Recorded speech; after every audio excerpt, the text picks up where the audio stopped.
Rain hammered the midnight pavement when Lena Vale ran for her life through Blackthorn City's darkest streets. Behind her, footsteps echoed, her stalker closing in. Desperate, she crashed into the one man more dangerous than death itself, Lucien Devereaux, the city's most feared crime lord. He destroyed her pursuer with terrifying ease. Then he smiled at her. That smile changed everything. Now Lena's trapped between the monster who wants to protect her and the enemies who want her dead. One wrong move, and she'll lose more than her freedom. She'll lose her soul. Drop a like, comment your city below, and follow for the complete story. Let's see how far this tale travels. Whoosh! The rain tasted like rust and gasoline when Lena Vale finally admitted she was being hunted. 7 nights. 7 goddamn nights of pretending she didn't notice the man with the scar above his left eyebrow sitting in the corner booth of Marnie's cafe, watching her refill sugar dispensers and wipe down tables that didn't need wiping. 7 nights of telling herself it was paranoia, that the city bred coincidences, that she was nobody worth stalking. Tonight, the lie died. Lena's shift ended at 11:45. The cafe's neon sign flickered twice before dying completely as she locked the front door with hands that wouldn't stop shaking. The street stretched empty in both directions, just cracked asphalt, broken streetlights, and the kind of silence that screamed danger. Her Honda sat 4 blocks north, 4 blocks that suddenly felt like 4 miles. She started walking fast, keys threaded between her knuckles like her self-defense instructor had taught her 3 years ago. The rain soaked through her jacket within seconds. Behind her, she heard it, the scrape of boots on wet concrete. Don't look back. Don't look back. Don't. She looked back. The scarred man stood beneath a dead streetlight 50 feet behind her, rain streaming down his face. He wasn't hiding anymore. Wasn't pretending. His eyes locked onto hers with the flat, patient stare of a predator that knew its prey had nowhere left to run. Lena's heart slammed against her ribs. She broke into a sprint. Her sneakers slapped the pavement. Her breath came in ragged gasps. The side streets blurred past, all of them darker, more isolated than the main road. She could hear him behind her now, his footsteps steady and unhurried because he didn't need to run. He knew she'd tire eventually. They always tired. Up ahead, golden light spilled across the sidewalk like salvation. Aurelio's. The restaurant where politicians and CEOs ate $60 steaks behind velvet ropes and armed doormen. Lena had walked past it 1,000 times, never daring to step inside because people like her didn't belong in places like that. Tonight, she didn't care. She crashed through the entrance so hard the doorman's hand went to his concealed weapon.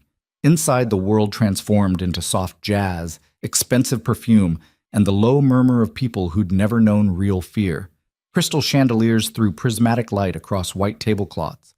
Women wore diamonds. Men wore custom suits. Lena stood dripping rainwater onto imported marble, her cheap jacket plastered to her shoulders. Every conversation died. Miss. The maitre d' appeared like a phantom, his expression professionally blank. This is a private establishment. Reservations are… Someone's following me. Lena's voice cracked. Please. There's a man outside and he's been… I'll handle this, Marcus. The voice came from her left, low, controlled, with an accent she couldn't place. European, maybe. Old money, definitely. Lena turned. The man standing 3 feet away wore a charcoal suit tailored so perfectly it looked weaponized. Tall, maybe 6'2". Dark hair swept back from a face that could have been carved from marble if marble could look cruel. His eyes were the color of smoke before a fire, and they moved over her with the kind of assessment that stripped away every lie a person could tell. He wasn't handsome. He was dangerous. Tell me, the man said quietly. Lena's mouth went dry. I shouldn't have come in here. I'm sorry. I just needed… The man following you. His gaze flicked toward the entrance. Describe him. Scar, above his left eye, black jacket. He's been watching me for a week, and tonight he… She stopped because the man's expression had shifted into something absolutely lethal. Without another word, he turned and walked toward the entrance. The entire restaurant held its breath. Lena watched through the glass as the scarred man straightened from where he'd been lurking near a parked Mercedes. He saw the man in the charcoal suit approaching, and his face went white. Actually, white. The color drained from his skin like someone had pulled a plug. They were too far away for Lena to hear words, but she didn't need to. The man in the suit leaned close and spoke 3 sentences. Maybe 4. The scarred stalker stumbled backward, nodded frantically, then turned and ran. Flat out sprinted down the street like hell itself was chasing him. The man in the suit adjusted his cufflinks and walked back inside. Rain dripped from his shoulders. He didn't seem to notice. "He won't bother you again," he said simply. Lena stared at him. "What did you say to him?" Nothing he didn't already know. The man's mouth curved slightly. It wasn't quite a smile. "Where's your car?" "4 blocks north.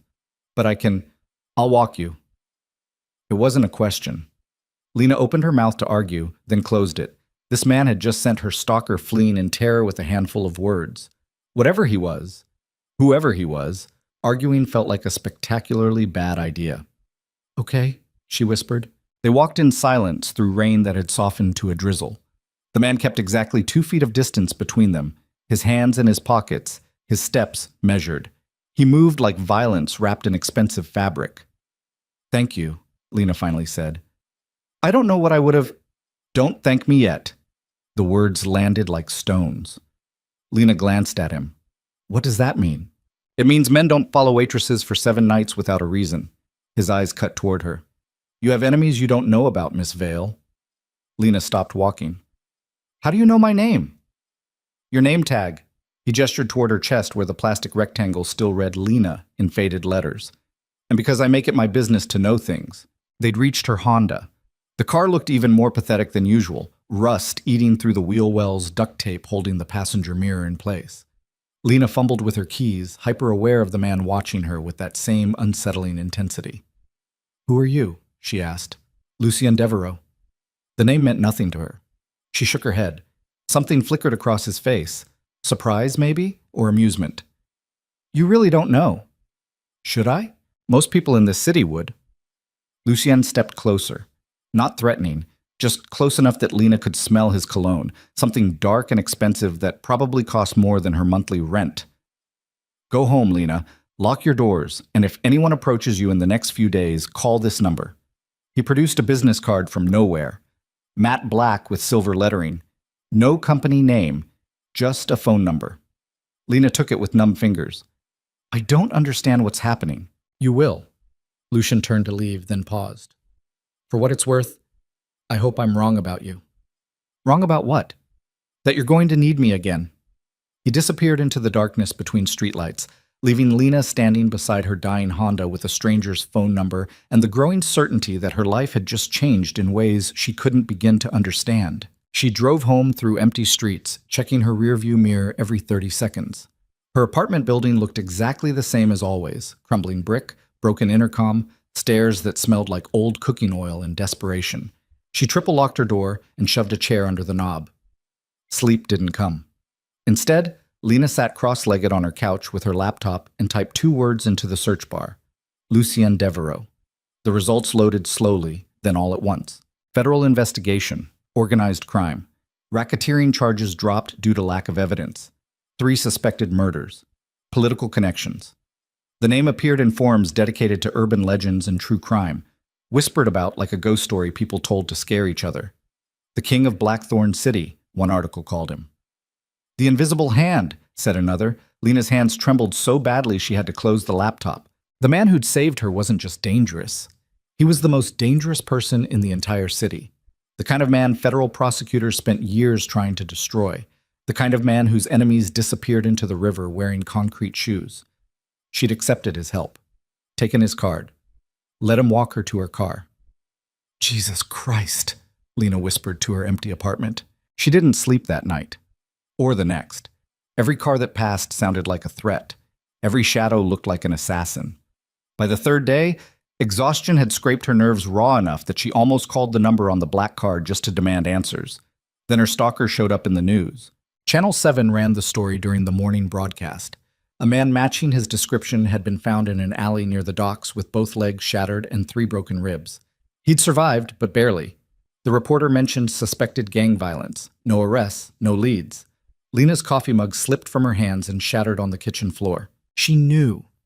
Somehow, she knew Lucien had done that. Or had it done. The scarred man had run from him in pure terror, and now he was drinking hospital food through a straw. Lena cleaned up the broken ceramic with shaking hands and called in sick to work. She spent the day staring at walls, trying to convince herself to throw away the business card, trying to forget the way Lucien's eyes had assessed her like a problem to be solved, trying to ignore the small, dark part of herself that felt safer knowing he existed. That night, Detective Sarah Chen knocked on her door. Chen was maybe 40, with tired eyes and the kind of permanent frown that came from seeing humanity's worst. She showed her badge through the peephole and waited while Lena removed the chair and unlocked 3 deadbolts. "Miss Vale? I'm investigating an assault that occurred 4 nights ago near the waterfront district." Chen pulled out a photo of the scarred man, his face swollen and purple.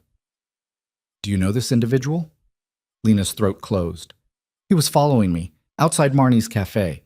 I got scared and ran into Aurelio's restaurant, and then Lucien Devereaux handled it." Chen's expression went hard. "Is that accurate?" "He just walked me to my car. That's all. That's all." Chen repeated the words like they tasted bitter. "Miss Vale, the man in this photo has 3 shattered bones in his left leg, a fractured skull, and enough internal bleeding that he almost didn't make it to surgery. That's not walking someone to their car. That's sending a message." "I didn't ask him to. I don't care what you asked." Chen stepped closer, lowering her voice. "I've been working organized crime for 12 years. I know exactly what Lucien Devereaux is. So here's my advice, and I suggest you take it seriously. Stay away from him. Don't call him.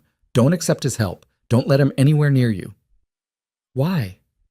Lena's voice came out smaller than she meant it to. "Because men like Lucien Devereaux don't protect people out of kindness. They collect them.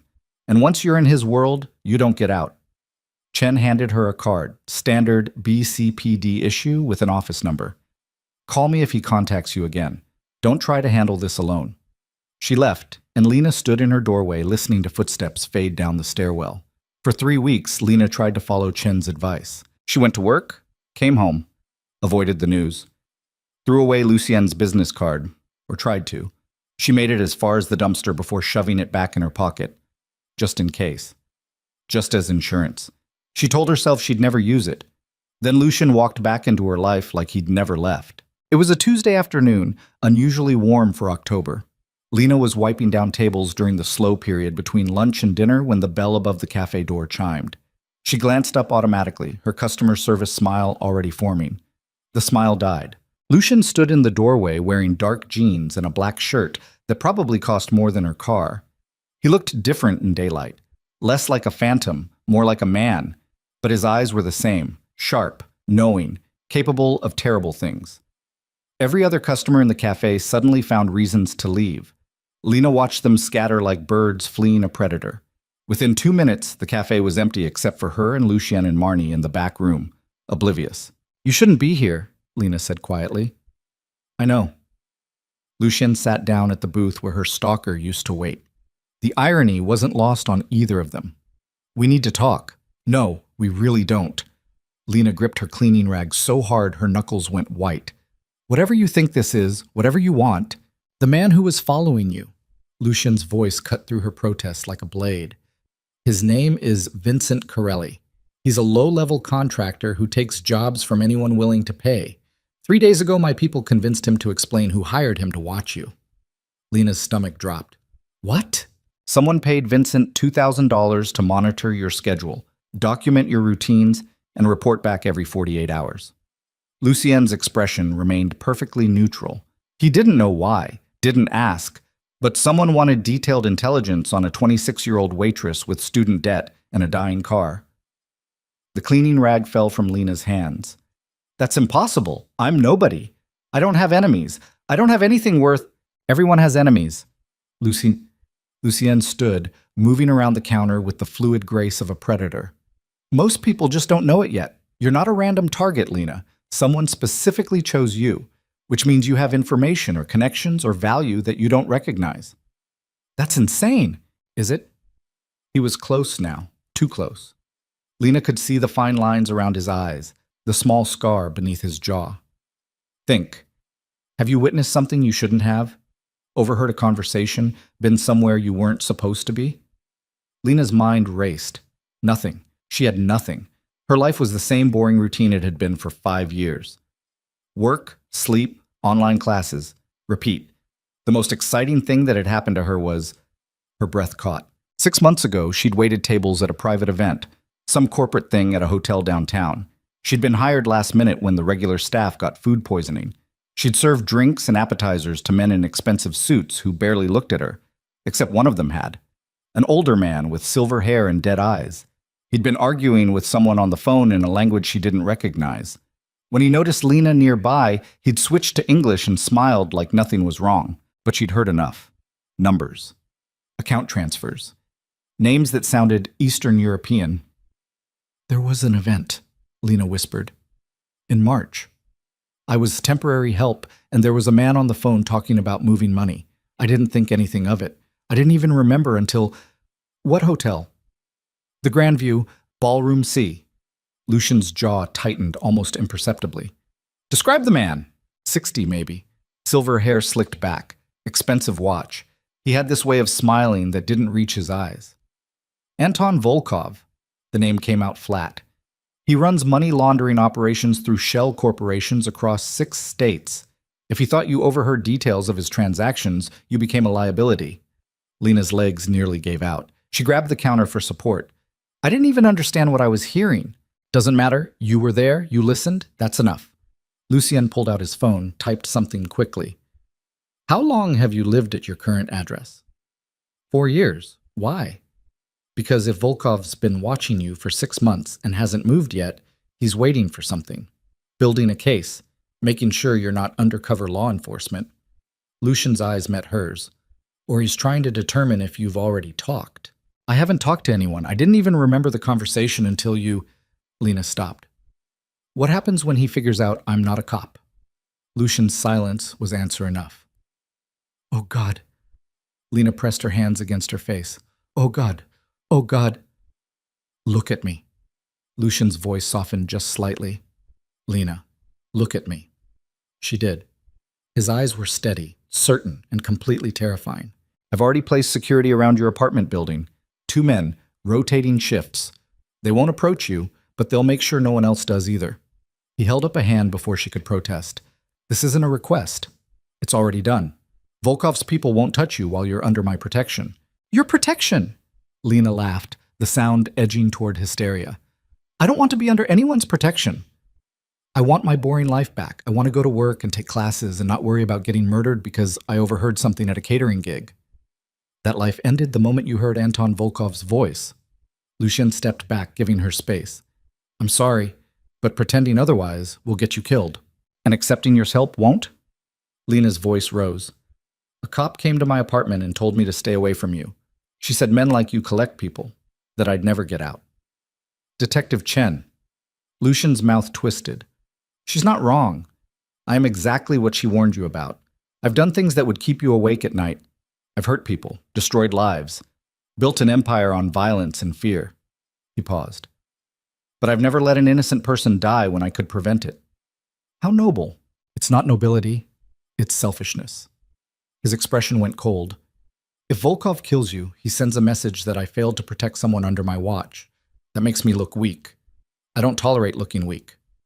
The honesty was somehow worse than a lie would have been. "So this is about your reputation," Lena said flatly. "Yes. Not about helping me. I don't help people, Lena. I make investments." Lucien moved toward the door, then stopped. "You have a choice. Accept protection and live. Or refuse it and hope Volkov's patience lasts longer than your luck." "That's not a choice." "No," Lucien agreed. "It isn't." He left without another word. Lena stood in the empty cafe, surrounded by the smell of burnt coffee and old grease, and tried to remember what normal felt like. That night, she saw them. 2 men in a dark sedan parked across from her building. They changed shifts at midnight. She watched through her window as one car left and another took its place. Professionals. Quiet. The kind of people who knew how to become invisible. Lucien's people. Lena tried to feel violated, surveilled, angry. Instead, she felt something she hated herself for feeling. Safe. 2 weeks passed in strange suspension. Lena went to work under the watchful eyes of men who pretended not to exist. She took her online classes. She grocery shopped with a shadow trailing 3 cars behind. The routine should have been suffocating. Instead, it felt like breathing for the first time in months. Then Lucien invited her to dinner. The invitation came via text from the number on the black card she'd never thrown away. Simple. Direct. Saturday, 8 p.m. Aurelio's. We need to discuss your situation. Lena stared at the message for 20 minutes before responding. This feels like a bad idea. His reply came instantly. It is. Come anyway. She should have said no, should have blocked the number and told Detective Chen and maybe looked into witness protection or fleeing to another state. Instead, she texted back. Okay, Saturday arrived too quickly. Lena stood in front of her closet, staring at clothes that all screamed, waitress who can't afford anything decent. Finally, she settled on a black dress she'd bought for a funeral 3 years ago. It fit well enough, looked somber enough, made her feel like she was mourning the person she used to be. The security detail followed her to Aurelio's in their usual careful formation. When Lena walked through the entrance, the same maitre d' from 3 weeks ago greeted her with professional warmth that didn't quite hide his nervousness. Miss Vale, Mr. Devereaux is expecting you. This way. He led her through the main dining room, all crystal and candlelight and wealthy people pretending not to stare, to a private section behind frosted glass. The room was smaller, intimate, with a single table set for two. Lucien stood when she entered. He wore a dark suit that probably cost more than her semester's tuition. His hair was perfect. His expression was unreadable. You came, he said. You didn't really give me a choice. There's always a choice, Lena. You just don't like your options. He pulled out her chair. Lena sat, feeling absurdly out of place among the expensive china and monogrammed napkins. I ordered for us, Lucien said. I hope you don't mind. Would it matter if I did? Probably not. A waiter appeared with wine. Lucien waved him away and poured himself, then offered the bottle to Lena. She shook her head. Smart, Lucien murmured. Never drink with someone you don't trust. I don't trust you. Good. You shouldn't. He set down the bottle. Anton Volkov left the country 4 days ago. Private jet to Moscow. He won't be back. Lena's chest tightened. Because of you? Because I made it clear that touching you would start a war he couldn't win. Lucien's eyes met hers. You're safe, for now. For now. Volkov has associates, people who might decide you're still a liability worth eliminating, but without his direct support, they're unlikely to move. He paused. You can go back to your life, Lena. I'll keep security on you for another month, then pull them. You'll never see me again. It should have been good news. Should have felt like freedom.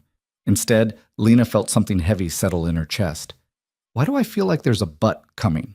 Because you're intelligent. Lucien leaned back, studying her. The alternative is that you let me introduce you to my world properly. Not as someone I'm protecting, as someone I'm claiming. Claiming. In my world, that word means something specific. It means you're under my direct authority. It means anyone who touches you answers to me. It means you're valuable enough that I've publicly attached my name to yours.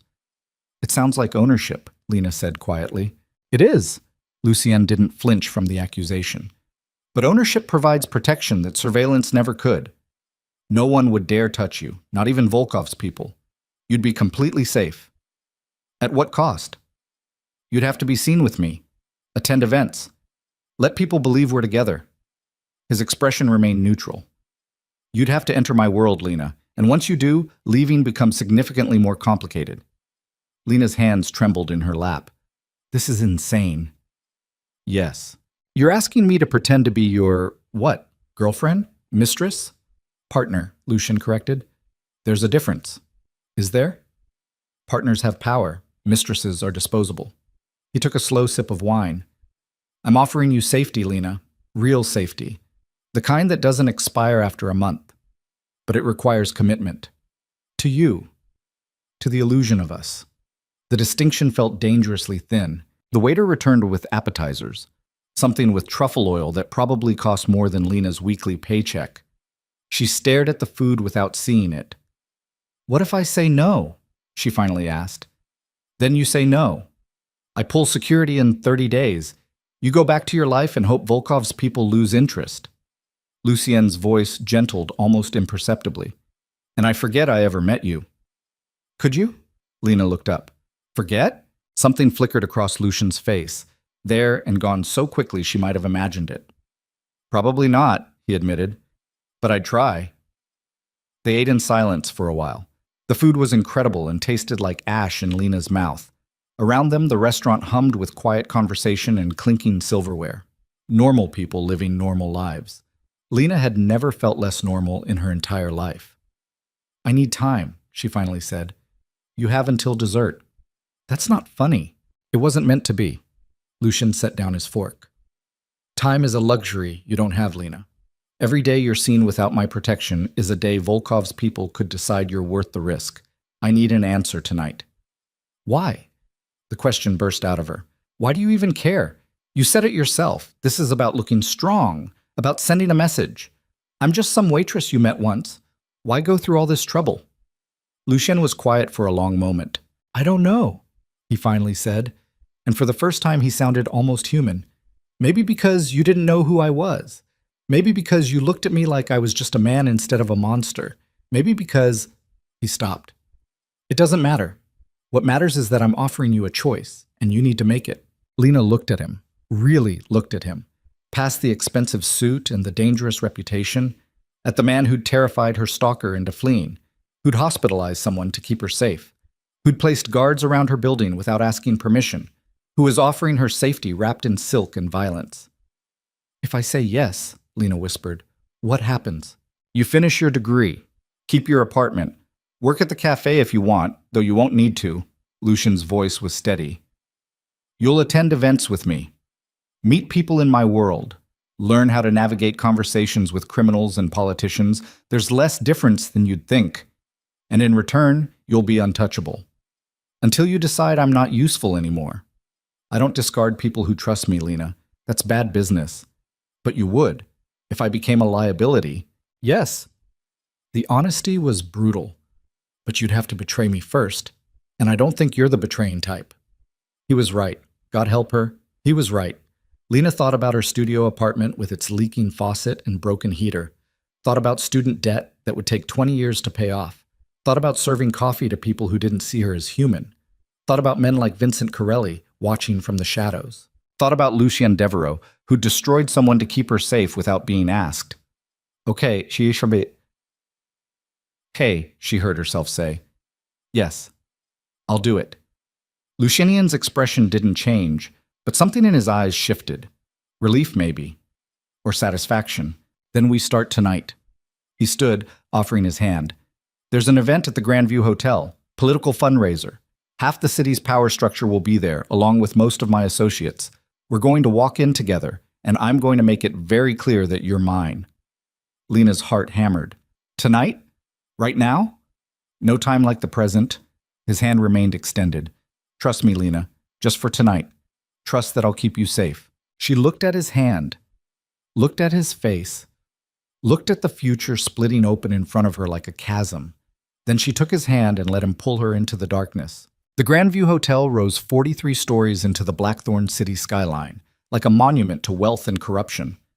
Lena's borrowed heels clicked against marble floors that probably cost more per square foot than her entire apartment. Lucien's hand rested lightly against the small of her back. Not possessive, but present. A silent declaration. Every eye in the lobby turned to watch them pass. "Ignore them," Lucien murmured. "They're trying to figure out who you are and what you mean to me. Let them wonder." Lena's throat felt like sandpaper. "I don't know how to do this." "Yes, you do. You've been serving people for years. This is the same performance, just a different costume." His fingers pressed slightly against her spine. "Smile. Look bored. These people respect indifference more than enthusiasm." The elevator was glass and chrome, rising through the building's core with dizzying speed. Lena watched the city shrink below them, lights spreading out like spilled diamonds. At the 40th floor, the doors opened onto a private ballroom that dripped with crystal chandeliers and old money. Music played softly, a string quartet positioned near floor-to-ceiling windows. Servers in white gloves carried champagne and appetizers through clusters of people whose combined net worth could probably buy a small nation. Lena recognized faces from television, a senator, 2 city council members. The district attorney who'd made headlines prosecuting gang violence. "They're all on someone's payroll," Lucien said quietly, reading her expression. "Politicians, judges, law enforcement. The only difference between the people in this room and the criminals downtown is better tailoring." That's cynical. That's accurate. A man approached them, 60-something with silver hair styled in a way that screamed expensive barber. His suit was navy pinstripe. His smile was politician perfect. Lucien, I wasn't expecting to see you tonight. His eyes slid to Lena. And with a guest. Marcus. Lucien's voice carried polite frost. This is Lena Vale. Lena, Marcus Holloway. He sits on the City Planning Commission and takes bribes from developers who want zoning variances. Marcus's smile tightened. Still as charming as ever? I don't believe in charm. It's dishonest. Lucien's hand shifted to Lena's waist. Lena's with me now. I expect that information to travel quickly. I'm sure it will. Marcus's gaze lingered on Lena a moment too long. Vale, that name sounds familiar. It shouldn't, Lucien said flatly. Marcus's smile never wavered, but his eyes went calculating. Well, lovely to meet you, Miss Vale. Enjoy the evening. He disappeared into the crowd. Lena's pulse hammered in her ears. What was that? She whispered. That was Marcus realizing you're important to me and trying to figure out why. By morning, half the city will know your name. Lucien guided her toward the bar, which is exactly what we want. Is it? It means you're no longer invisible. Invisible people make easy targets. Visible people under my protection are untouchable. They reached the bar. Lucien ordered whiskey. Neat. Lena asked for water and earned a knowing smile from the bartender. Smart girl, the woman said. Never drink at these things. You'll need all your wits. Lena took the glass with trembling hands. Around them, conversations ebbed and flowed. Deals disguised as small talk. Threats wrapped in compliments. Every word spoken carried 3 meanings. Senator Reeves, at 10 o'clock, Lucien murmured. He's bought and paid for by the Calabrese family. They run union operations and construction contracts. The woman beside him is his mistress. His wife knows but pretends not to because divorce would cost him the evangelical vote. How do you know all this? Information is currency. I collect it. Lucien took a slow sip of whiskey. The man by the windows with the expensive watch is David Chen, brother to Detective Sarah Chen. He runs a venture capital firm that launders money for 3 different cartels. His sister spends her career trying to arrest people like me while her brother enables them. Lena's stomach twisted. Does she know? Probably. Most people know exactly who they're protecting. They just lie to themselves about it. A woman approached them, tall, stunning, wrapped in a red dress that looked painted on. Her smile was sharp enough to cut. Lucien, you've been avoiding my calls. Deliberately. Lucien's expression remained neutral. Natasha, this is Lena. Lena, Natasha Volkov runs import-export operations through the harbor. Her father is Anton Volkov. The name hit Lena like ice water. Natasha's smile widened. Vale, that's the little waitress Daddy's been worried about. Her eyes traveled over Lena with open disdain. I can see why he thought you were disposable. Natasha. Lucien's voice dropped to something lethal. Choose your next words carefully. Or what? You'll start a war over a nobody? Natasha laughed. Please, we both know she's just this month's distraction. You'll get bored and then she'll disappear like all the others. There haven't been others. Liar. Natasha stepped closer to Lucien, ignoring Lena completely. You and I both know what this is. Power games. Territory disputes. Daddy leaves the country. You claim his loose ends. It's all very predictable. Then you should have predicted this. Lucien set down his glass and placed his hand on Lena's face. Gentle, possessive, absolutely deliberate. His thumb traced her jawline while his eyes stayed locked on Natasha. Lena's not a loose end. She's not a distraction. And she's certainly not disposable. Anyone who touches her dies. That includes your family. The ballroom had gone quiet. Every conversation within 30 feet died mid-sentence. Natasha's face flushed. You're making a mistake. Probably. But it's my mistake to make. Lucien dropped his hand and turned to Lena. We're leaving. They walked through the silent crowd like Moses parting the Red Sea. No one spoke. No one moved. Lena felt hundreds of eyes boring into her back, calculating, assessing, deciding whether she was worth protecting or worth killing. In the elevator, Lena's legs finally gave out. She caught herself against the wall, breathing hard. What the hell just happened? I declared war. Lucien pressed the button for the ground floor. The Volkovs will either accept your status or challenge it. If they challenge it, people die. Because of me. Because of choices I made. Don't confuse the two. The elevator descended in tense silence. When the doors opened, two men in dark suits stood waiting. Both had the look of people who'd killed before and would again. Mr. Devereaux. The taller one nodded. We have a situation. How bad? 3 of Volkov's people were spotted near Miss Vale's apartment building 20 minutes ago. Our team engaged. 2 fled. 1's in custody. Lucian's jaw tightened. Take us to him. Lucien, Lena started. You need to see this, he said quietly. You need to understand what we're dealing with. They walked to a black SUV parked in the hotel's underground garage. Lena climbed in with numb limbs. The vehicle moved through city streets at precisely the speed limit, nothing that would attract police attention, while Lucien made quiet phone calls in a language Lena didn't recognize. 20 minutes later, they pulled into a warehouse near the docks. The building looked abandoned from the outside. Broken windows, rusted siding, graffiti covering every surface. Inside was different. Bright lights, concrete floors scrubbed clean, and in the center, zip-tied to a metal chair, sat a man who looked barely older than Lena. Blood dripped from his nose. One eye was swelling shut. Lucien walked toward him with the casual grace of a predator approaching prey. Name, he said simply. Fuck you. Lucien nodded to one of his men, who stepped forward and hit the captive across the face hard enough that the chair rocked sideways. Lena flinched. Name, Lucien repeated. The man spat blood. Dmitri Sokolov. Who sent you to Lena's apartment, Dmitri? Go to hell. Another nod. Another blow. This time Dmitri's head snapped back hard enough that Lena heard vertebrae crack. Stop, she heard herself say. Please, just stop. Lucien turned to look at her. His expression was completely empty.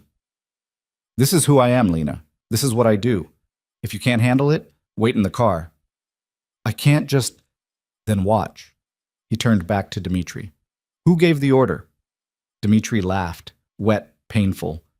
You think I'm scared of you? Natasha will gut you for this. You declared war over a piece of ass. Everyone knows it. You're weak now. Lucien moved so fast Lena barely saw it. His hand wrapped around Dmitri's throat, cutting off air. I declared war because your family made the mistake of thinking they could touch what's mine. That's not weakness. That's a promise. He released his grip. Dmitri gasped and choked. Take him to the safe house, Lucien told his men. Get everything he knows about Volkov's operations. Then dispose of him quietly. Wait, Lena stepped forward. You're going to kill him? Yes. He's just following orders. He's a soldier who came to your home to kidnap or kill you. Lucien's eyes were cold. Would you prefer I let him go? Let him report back to Natasha that you're soft? That I'm compromised? I'd prefer you didn't murder people because of me. Then you chose the wrong protector. Lucien nodded to his men. They dragged Dmitri toward a back exit. His screams echoed off concrete until a door slammed shut. Silence fell like a hammer. Lena stood in the middle of the warehouse, feeling like she'd swallowed glass. I think I'm going to be sick.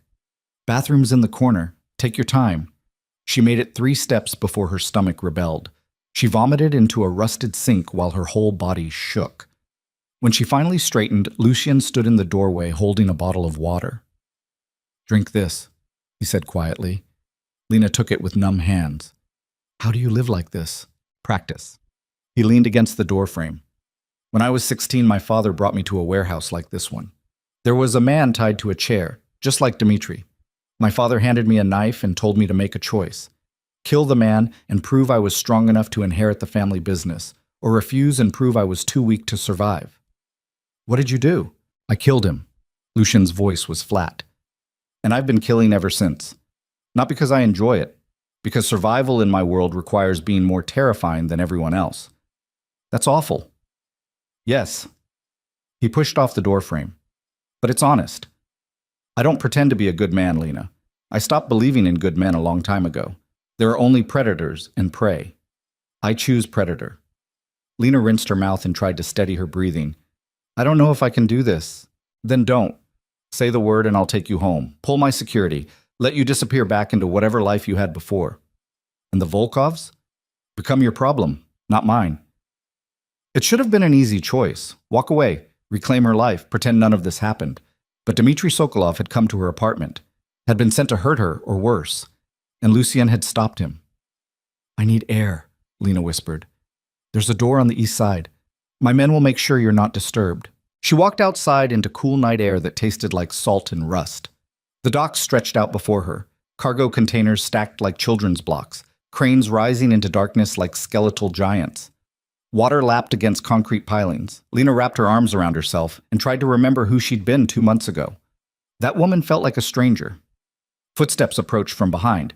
Lena tensed, but it was just one of Lucian's men, the shorter one with the scar across his cheek. He wants me to tell you something, the man said. His accent was thick, Russian maybe. About what happens next. What happens next? The Volkovs will retaliate. Not tonight, maybe not this week, but they'll come. And when they do, you need to be ready. Ready how? The man looked at her with something almost like pity. Ready to watch people die. Ready to accept that your safety costs blood. Ready to understand that boss chose you, which means you chose this. I didn't choose any of this. You took his hand at the restaurant. You walked into the hotel on his arm. You let him claim you in front of everyone who matters. The man shook his head. You chose, Miss Vale, whether you admit it or not. He walked away, leaving Lena alone with the sound of water and her own racing thoughts. She stayed outside for maybe 15 minutes before Lucien emerged from the warehouse. His suit was still immaculate. His hands were clean, like the violence inside had never happened. Ready to go home? He asked. Is anywhere home now? Probably not. He offered his arm. But I can take you back to your apartment, give you space to process. Lena looked at his extended arm, remembered taking his hand at Aurelio's, remembered walking into the Grandview Hotel while everyone stared, remembered Dmitry Sokolov tied to a chair. She took Lucien's arm. They drove through empty streets. The SUV's interior was leather and silence. Lucien made no attempt at conversation, just stared out the window at the passing city like a king surveying his kingdom. Who was he? Lena finally asked. The man your father made you kill. Lucien was quiet so long she thought he wouldn't answer. A debtor, he finally said. Someone who'd borrowed money and couldn't pay. My father wanted to send a message about consequences. He turned to look at her. His name was Michael. He had 3 children. I think about them sometimes. Wonder what happened to them after I murdered their father. That's a terrible story. Yes. Lucien's expression didn't change. But it's the truth, and I've never apologized for it. Apologies don't bring back the dead. They reached Lena's building. The security detail was visible now, 2 cars positioned strategically, men inside watching every approach. Lucien walked her to the door. Get some sleep, he said. Tomorrow, we'll start teaching you how to navigate my world properly. Etiquette, dangerous people, exit strategies. Why do I need exit strategies if I'm safe? Because nothing is ever truly safe, Lena, just varying degrees of dangerous. He left before she could respond. Lena climbed the stairs to her apartment and triple-locked the door. Inside, everything looked exactly the same as when she'd left. Same chipped counters, same sagging couch, same life. Except nothing was the same anymore. She showered until the water ran cold, trying to wash away the memory of Dmitry's screams. Tried not to think about what dispose of him quietly meant. Tried not to imagine his body sinking into the harbor wrapped in chains. Failed at all 3. Sleep came eventually, restless and dream-haunted. Lena woke at 6 a.m. to her phone buzzing. A text from an unknown number. Coffee at Marnie's. 8 a.m. Come alone. Detective Chen Lena stared at the message until her eyes burned. Then she got dressed and walked to the cafe through morning streets still wet with dew. Marnie was already inside, prepping for opening. She waved when Lena entered. You're early. You okay, honey? You look exhausted. Didn't sleep great. Lena forced a smile. Is it okay if someone meets me here before we open? Sure. Just lock the door after they arrive. Detective Chen showed up at exactly 8 wearing jeans and a leather jacket instead of her usual professional attire. Her eyes were hard. Lock the door, she said. Lena obeyed. They sat at a back booth where no one outside could see them. You were at the Grandview last night, Chen said without preamble, with Lucien Devereaux, at a fundraiser attended by half the city's criminal element. How did you? Because I do my job. Because I monitor these events. Because I saw the photos posted to social media by idiots who don't understand operational security. Chen leaned forward. What the hell are you doing, Lena? I don't know. That's not good enough. You have any idea how many people want Lucien Devereaux dead? How many federal investigations would love to flip someone close to him? How many rival families would torture you for information? He's protecting me. He's using you. Chen's voice hardened. Whatever he's told you, whatever promises he's made, they're lies. Lucien Devereaux doesn't protect people. He collects assets. Then why warn me? Lena met her eyes. Why do you care what happens to some waitress? Chen was quiet for a long moment. Because I lost someone once, she finally said. My partner. Good cop. Honest. She got involved with one of the crime families thinking she could manage it, thinking she was smart enough to play both sides. They found her body in a dumpster 3 months later. Lena's breath caught. I don't want that to be you, Chen continued, so I'm asking one more time. Walk away. Let me put you in protective custody. Testify about what you overheard at that catering event. We can use your testimony to build a case against Volkov and what? He'll just send more people after me. Or Lucien will think I betrayed him. Either way, I die. Maybe. Chen's expression was grim. Or maybe you live long enough to reclaim your life. I don't think I have a life to reclaim anymore. Then you're already dead, you just don't know it yet. Chen stood and headed for the door. She unlocked it, then turned back. When this goes bad, and it will go bad, Lena, call me. I'll do what I can. But my options decrease every day you stay with him. She left. Lena sat in the empty cafe as morning light filtered through dirty windows. Around her, the smell of old coffee and regret hung thick. Her phone buzzed. Another text from Lucien. A car will pick you up at 2 p.m. Dress nicely. We have another event tonight. Another event. Another performance. Another step deeper into darkness. Lena typed a response before she could stop herself. What if I say no? His reply came instantly. Then you say no. But we both know you won't. He was right. God help her. He was right. At 2 p.m., the black SUV arrived. Same driver as last night. Same leather interior. They drove to a part of the city Lena had never seen.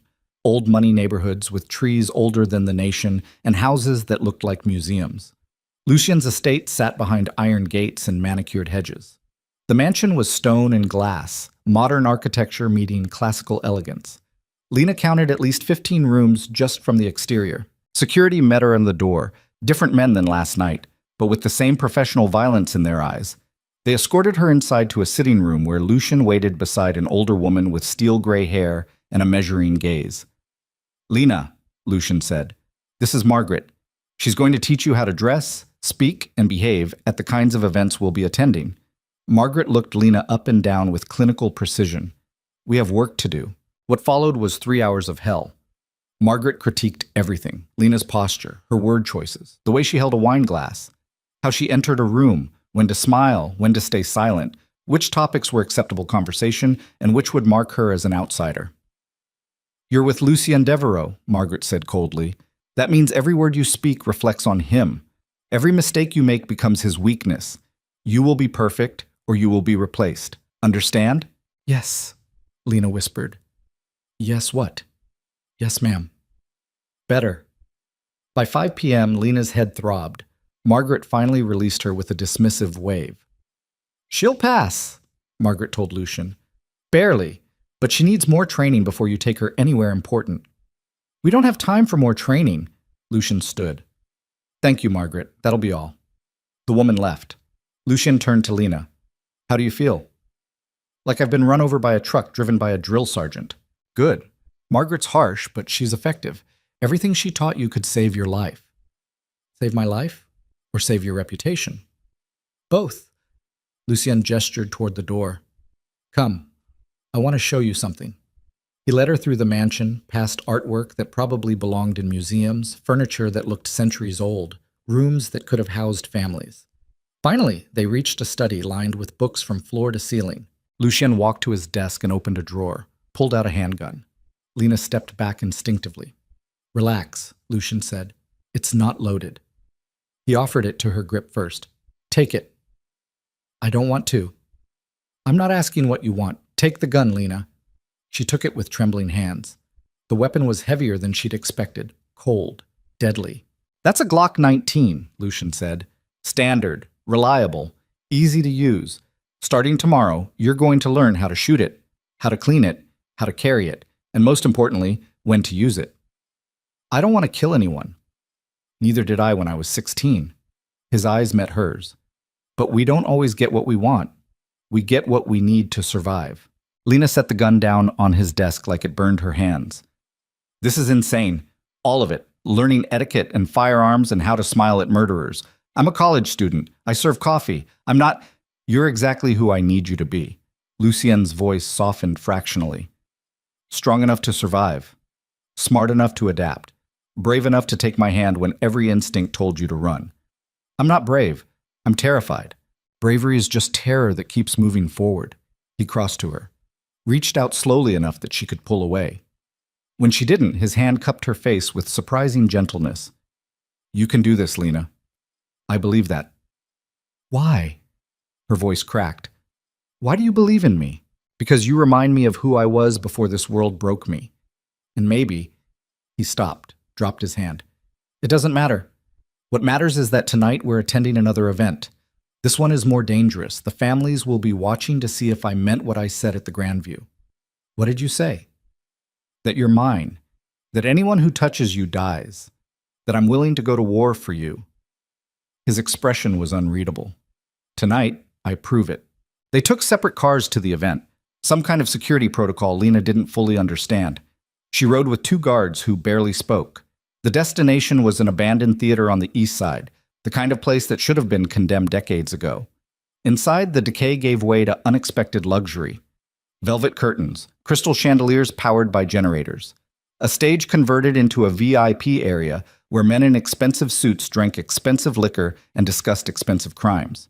Lucien was waiting when Lena arrived. He wore all black tonight, suit, shirt, even his tie. He looked like death attending a funeral. Stay close, he murmured, taking her arm.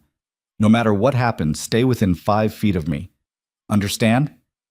Yes. They entered the main space. Conversations died. Every person in the theater turned to stare. Lena felt their eyes like physical weight, assessing, calculating, deciding.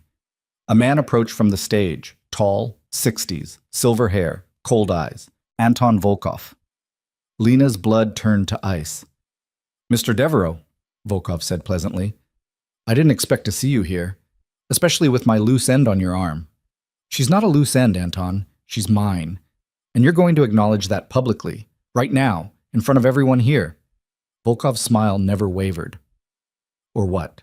Or the files I have documenting your shell corporations, your money laundering operations, and your trafficking routes go to the FBI, along with signed testimonies from 3 of your former associates who I've been keeping safe for occasions exactly like this. The theater went silent. Volkov's smile finally died. You're bluffing. Try me. Lucian's voice was granite. Test me, Anton. See what happens when you threaten what belongs to me. For 10 seconds that felt like 10 hours, nobody moved. Volkov stared at Lucien. Lucien stared back. Between them, the air crackled with barely restrained violence. Then Volkov inclined his head. Fractionally. Barely perceptible. But it was enough. Miss Vale, he said formally, it seems I owe you an apology. There was a misunderstanding regarding your presence at one of my business events. That misunderstanding has been corrected. Thank you, Lena forced herself to say.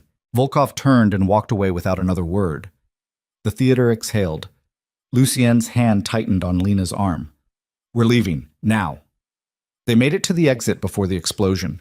The blast came from outside, a massive detonation that shook the building's foundation and shattered every window simultaneously. Lena's ears rang. Smoke poured through the entrance. People screamed. Lucian threw her to the ground and covered her body with his. Above them, debris rained down. Glass, concrete, wood.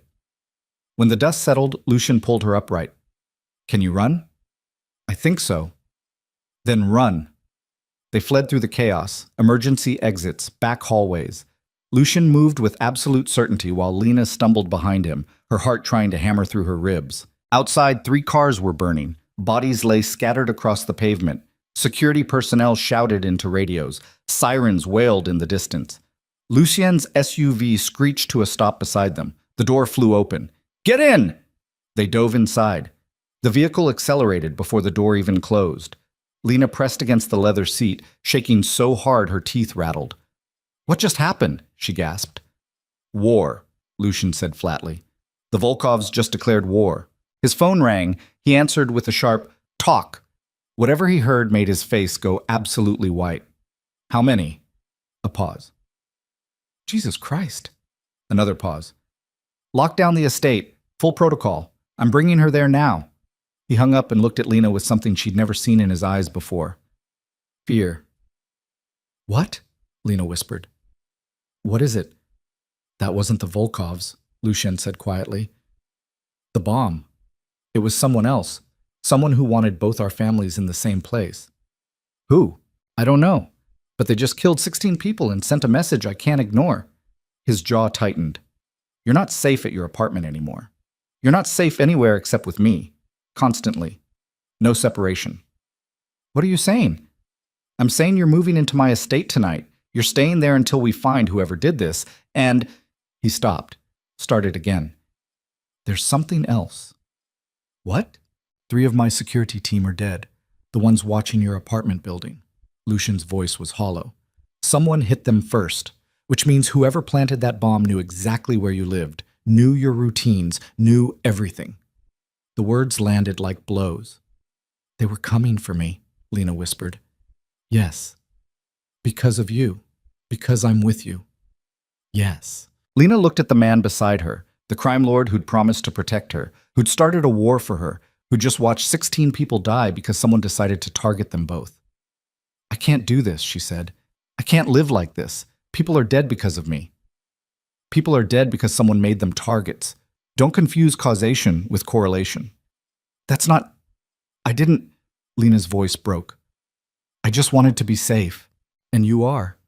As safe as anyone can be in a world trying to kill us both. Lucienne reached for her hand. She let him take it. I know this is terrifying. I know you didn't ask for any of this. But we're past the point of walking away, Lena. The moment you took my hand at Aurelio's, your old life ended. There's only forward now. Only through. Through to what? Survival. Together. His grip tightened. I will keep you alive. Whatever it costs. Whoever I have to kill. I will not let you die because you made the mistake of trusting me. The SU-5 raced through city streets toward Lucian's estate. Behind them, smoke rose into the night sky like a funeral pyre. And Lena finally understood what she'd truly gotten herself into. Not protection. Not safety. A war she couldn't escape. A war she'd become the center of. And the only way out was through blood. The estate's iron gates closed behind them with the finality of a tomb sealing shut. Lena watched through the SUV's rear window as armed guards took positions along the perimeter, rifles visible now, no more pretense of subtlety. The mansion loomed ahead like a fortress preparing for siege. Lucienne's phone hadn't stopped ringing since they'd fled the theater. He answered each call with clipped responses, his jaw tight enough to crack teeth. When they pulled up to the main entrance, 6 more security personnel waited on the steps. Take her to the east wing, Lucian told the nearest guard. 3rd floor. Post 2 men outside her door. No one enters without my direct authorization. Wait. Lena grabbed his arm before he could walk away. Where are you going? War room. I need to coordinate response teams and figure out who the hell just tried to kill us. His eyes met hers. Exhausted. Furious. But still focused. You'll be safe here. I promise. Your promises are starting to feel expensive. Something flickered across his face. Pain, maybe. Or recognition. I know. He disappeared inside with half his security detail. The remaining guards escorted Lena through marble hallways lined with art she couldn't appreciate and furniture she was afraid to touch. The east wing felt like a different building entirely, quieter, more isolated. Her assigned room was larger than her entire apartment, with floor-to-ceiling windows overlooking gardens that probably cost more to maintain than she earned in a year. Bathrooms through there, one guard said, pointing. Kitchen staff will bring food. Don't leave this room without escort. Don't approach the windows. Don't… I get it. Lena's voice came out harsher than intended. I'm a prisoner. You're protected. There's a difference. The guards left, locking the door from the outside. Lena stood in the center of the opulent room and tried to remember how to breathe normally. 16 people dead. 3 of Lucien's men killed outside her apartment. A bomb meant to destroy everyone in that theater. Because of her. Because some waitress had overheard the wrong conversation 6 months ago. Lena walked to the bathroom and vomited until nothing came up but bile. Then she sat on cold marble tiles and cried for the first time since this nightmare began. Deep, wrenching sobs that tore through her chest and left her gasping. She didn't know how long she stayed there. Eventually, someone knocked on the bedroom door. "Miss Vale? I'm bringing dinner." Lena pulled herself together and opened the door. A woman in her 50s entered with a covered tray, roasted chicken, vegetables, bread that smelled freshly baked, the kind of meal Lena couldn't have afforded on her best day. "Thank you," Lena whispered. "Mr. Devereaux said to tell you he'll come see you when he can." The woman set down the tray. "He also said you should eat. You'll need your strength." "For what?" Lena wanted to ask. "For surviving? For running? For watching more people die?" She didn't ask, just nodded until the woman left. The food sat untouched while Lena stared out the windows at gardens bathed in security lighting. Somewhere in this massive house, Lucian was coordinating violence, planning retaliation, deciding who would die next in this war she'd accidentally started. Near midnight, the lock clicked. Lena spun toward the door, her heart hammering. Lucien entered looking like he'd aged 10 years in 6 hours.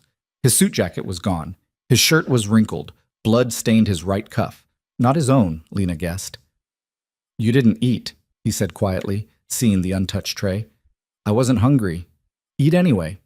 You're going into shock." He picked up the plate and held it out. 3 bites. That's an order. I don't take orders from you. Tonight you do." Something in his voice made her obey. She forced down chicken that tasted like cardboard and bread that stuck in her throat. After 3 bites, Lucian set the plate down and sat heavily in the chair near the window. For a long moment, neither of them spoke. 16 confirmed dead, Lucian finally said. Another 8 in critical condition. The bomb was military-grade C4, professionally placed. Whoever did this has resources and training. Have you figured out who? Not yet. But we will. He rubbed his face. Anton Volkov lost 5 people in that blast, including his nephew. He's calling for emergency tribunal with all the families tomorrow night. Wants a unified response. You mean revenge? I mean survival. Lucien looked at her. This wasn't just an attack on us. It was an attack on the entire power structure of Blackthorn City. Whoever's responsible wants chaos. They want us fighting each other while they... He stopped. We don't know their endgame yet. Their endgame is me dead. Lena's voice was hollow. I'm the reason any of this happened. No, you're the excuse. There's a difference. Lucien stood and crossed to her. Someone's been planning this for months, the stalker, the intel gathering, waiting until you connected with me. They engineered this entire situation. That's insane. That's war. His hand cupped her face gently. I need you to understand something, Lena. This isn't your fault. You didn't plant that bomb. You didn't kill those people. Someone else did, and we're going to find them. And then what? Kill them? Start another war? If necessary. His thumb brushed her cheekbone. I know that terrifies you. I know you didn't sign up for any of this. But we're past the point of moral high ground. We survive or we die. Those are the only options. Lena pulled away from his touch. I can't live like this. Always running, always afraid. Watching people die because someone decided I was valuable to you. Then don't be valuable to me. The words came out harsh. Say the word and I'll arrange transport out of the city. New identity, new life. You'll disappear so completely that even I won't be able to find you. You'd let me go? If that's what you want. Lena stared at him, at the exhaustion carved into his face, at the blood on his cuff, at the man who'd started a war to keep her safe. Would you stop? She whispered. If I left, would you stop this? The war? Lucian's laugh was bitter. No. The war's already started, but you'd be out of the crossfire. And you'd keep fighting until I won or died. Yes. The honesty was brutal. Lena wrapped her arms around herself, suddenly cold despite the room's warmth. I don't want to run, she heard herself say. Then what do you want? I don't know anymore. Her voice cracked. 3 months ago, I knew exactly who I was. Now I don't recognize myself. I'm standing in a mansion wearing borrowed clothes while a crime lord tells me people are dying because of me. This isn't my life. No, Lucien agreed quietly. It's mine, and I dragged you into it. For that, I'm sorry. Are you? Really? He was quiet for a long moment. No, I'm not. Because if I hadn't, you'd be dead already. Vincent Corelli would have grabbed you off the street 3 weeks ago, and Anton Volkov would have made you disappear. At least this way you're alive, terrified and traumatized, but alive. That's a pretty low bar for success. It's the only bar that matters. Lucian moved toward the door, stopped with his hand on the handle. For what it's worth, he said without turning around, you're stronger than you think, stronger than most people I know. You've survived things that would have broken others. That means something. Does it? To me, it does. He opened the door. Get some sleep. Tomorrow's going to be worse. He left, and Lena was alone again with her thoughts and her fear, and the growing realization that she'd crossed a line she could never uncross. Sleep didn't come. She lay in the massive bed staring at the ceiling while her mind replayed the explosion on an endless loop. The screams, the smoke, the bodies. 16 people dead, 3 of Lucien's guards, all because she'd overheard Anton Volkov on a phone call 6 months ago. Near dawn, Lena finally gave up on sleep. She showered and dressed in clothes someone had left in the closet. Designer labels that fit perfectly, because of course Lucien's people had gotten her measurements somehow. The jeans alone probably cost more than a week's wages. A guard escorted her to breakfast in a dining room that could have seated 30. Lucien was already there, phone pressed to his ear, speaking rapid fire in that language she still didn't recognize. He gestured for her to sit. Coffee appeared, toast. Eggs she couldn't eat. Lucien finished his call and set down the phone. We have a development. Lena's stomach clenched. What kind? The FBI raided 3 of Anton Volkov's properties this morning. Simultaneous strikes. They're calling it a major breakthrough in their organized crime investigation. Okay, and? And the timing is suspicious. Someone fed them information immediately after the bombing, high-quality intelligence that led them straight to Volkov's operations. Lucien's eyes were hard. There's a leak. Someone with access to internal information from multiple families. You think it's connected to the bombing? I know it is. He pulled out his phone and showed her a photo. This was taken at the FBI raid. Look at the background. Lena squinted at the image. Behind the federal agents and squad cars, barely visible in a window reflection, stood a figure she recognized. Detective Sarah Chen. She's FBI, Lucien said flatly. Has been for 3 years. Working organized crime task force under deep cover. Lena's blood turned cold. That's impossible. She came to my apartment, warned me to stay away from you.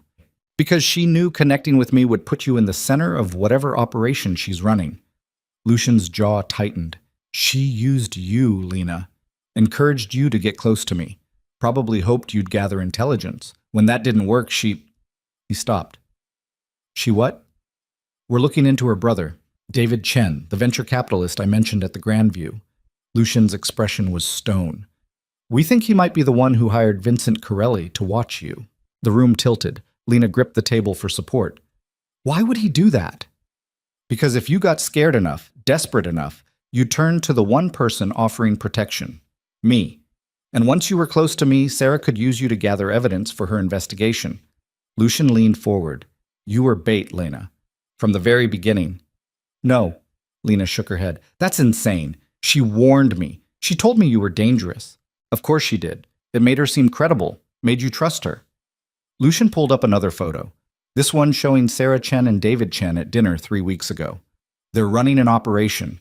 You were the asset. I was the target. Then why bomb the theater? Why kill all those people? Because someone else figured out what they were doing and decided to eliminate everyone involved. The families, the FBI's plant, you, me, everyone. Lucien's eyes met hers. We're not fighting one enemy, Lena. We're fighting 3, the Volkovs, the FBI, and whoever wants us all dead. Lena pushed away from the table, her head spinning. I need air. You can't go outside. It's not safe. I don't care. She stood so fast her chair toppled backward. Lucien caught her arm. Lena, listen to me. I know this is overwhelming. I know it feels like the world's collapsing, but falling apart now gets you killed. Maybe that's preferable. The words came out broken. Maybe dying is better than living like this. Lucien's grip tightened. Don't say that. Don't you dare say that.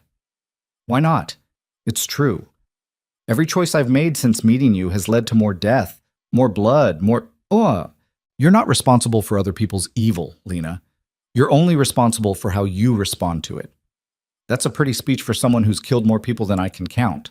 The words hung between them like shattered glass. Lucian released her arm and stepped back. His face went carefully blank. You're right, he said quietly. I am a killer. I've done terrible things, and you're standing in my house, wearing clothes I bought, eating food I provided, protected by men who follow my orders. If that disgusts you, there's the door. Walk away. I won't stop you. Lena stood frozen. Part of her wanted to run, wanted to flee this mansion, and this man, and this nightmare. But another part, a part that terrified her, wanted to stay. I don't know how to do this, she whispered. Neither do I. Lucien's voice softened fractionally. But we're going to figure it out. Together. Or not at all. Before Lena could respond, his phone rang. He answered with a sharp, "What?" Whatever he heard made his face go white. When? A pause. How many? Another pause. Lock down everything. Full protocol. I'm coming now. He hung up and looked at Lena with something close to panic in his eyes. What happened? She asked. Your apartment building. Someone firebombed it 20 minutes ago. The entire structure is burning. Lena's legs gave out. Lucian caught her before she hit the floor. How many people? She couldn't finish the sentence. They don't know yet. Emergency services are still responding. He lifted her onto a chair. But if you'd been there, if I hadn't brought you here last night, I'd be dead. Yes. The word landed like a physical blow. Lena pressed her hands against her face, trying to process. Her apartment, her things, her neighbors, Mrs. Rodriguez with her 3 kids, the college student next door who always borrowed sugar, the elderly couple on the ground floor who'd lived there for 40 years.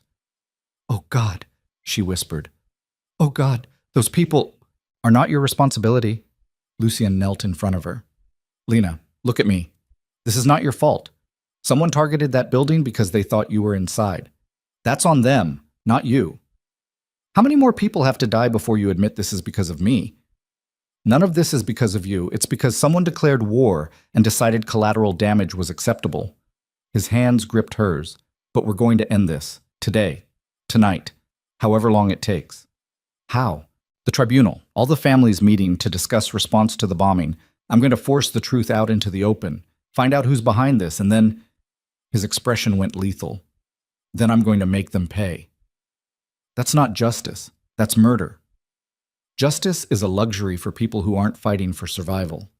Lucian stood. The tribunal starts at 8 p.m. You're coming with me. I am not going to another, You're coming because you're the reason we're having the meeting, because everyone there needs to see that you're alive, that you're protected, that I'm still in control. His voice hardened. And because I need you where I can see you, where I know you're safe. I'll never be safe. You just proved that. Then you'll be as safe as I can make you, which is safer than anywhere else in this city. He left before she could argue. Lena sat in the empty dining room surrounded by uneaten breakfast and shattered illusions. Detective Chen was FBI, had been using her as bait. David Chen might have hired her stalker. Someone had firebombed her building.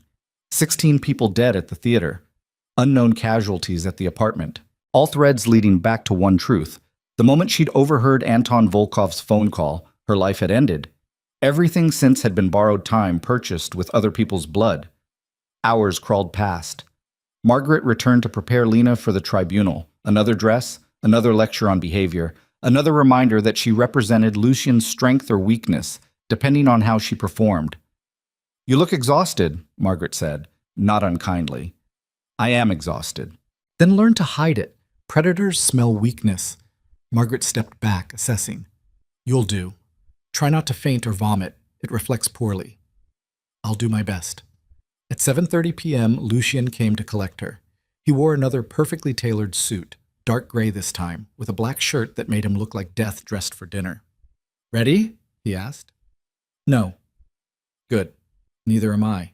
They drove through city streets empty of normal traffic. Police had cordoned off entire sections. Fire trucks still surrounded Lena's building, the structure a blackened shell belching smoke into the evening sky. Lena counted 5 ambulances. Don't look, Lucien said quietly. I can't not look. Those people are being cared for by emergency services. Looking won't change what happened. But Lena couldn't look away. Not from the smoke, not from the firefighters hauling equipment, not from the reality of what her existence had cost. The tribunal took place in a location Lena never saw coming. The old cathedral downtown, the one that had been deconsecrated 15 years ago and stood empty ever since. Inside, someone had converted the sanctuary into a council chamber. The pews were gone. In their place stood a circular arrangement of chairs facing a central podium. Every major crime family in Blackthorn City had representatives present. Lena recognized some faces from the grand view. Others were new, men and women who looked like politicians or business executives, but radiated the same dangerous energy as Lucian. Anton Volkov sat directly across from where Lucian positioned himself.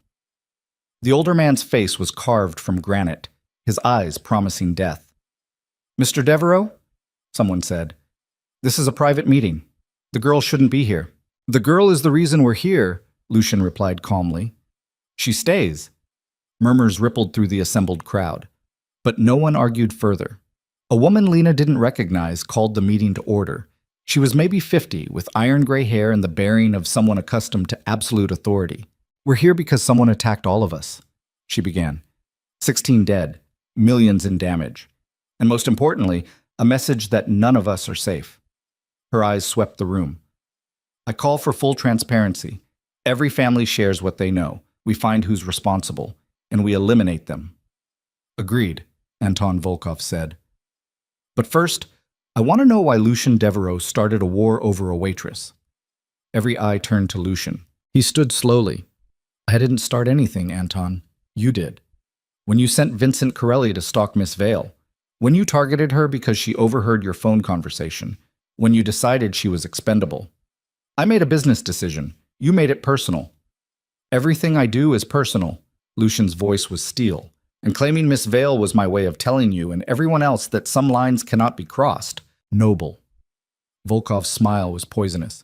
"But we both know there's more to it than that." "Is there?" "You're in love with her?" The words hit like a bomb. Silence fell so absolute Lena could hear her own heartbeat. She stared at Lucien, waiting for him to laugh, to deny it, to say something that proved Volkov was wrong. Lucien said nothing. "Ah." Volkov's smile widened. "I thought so.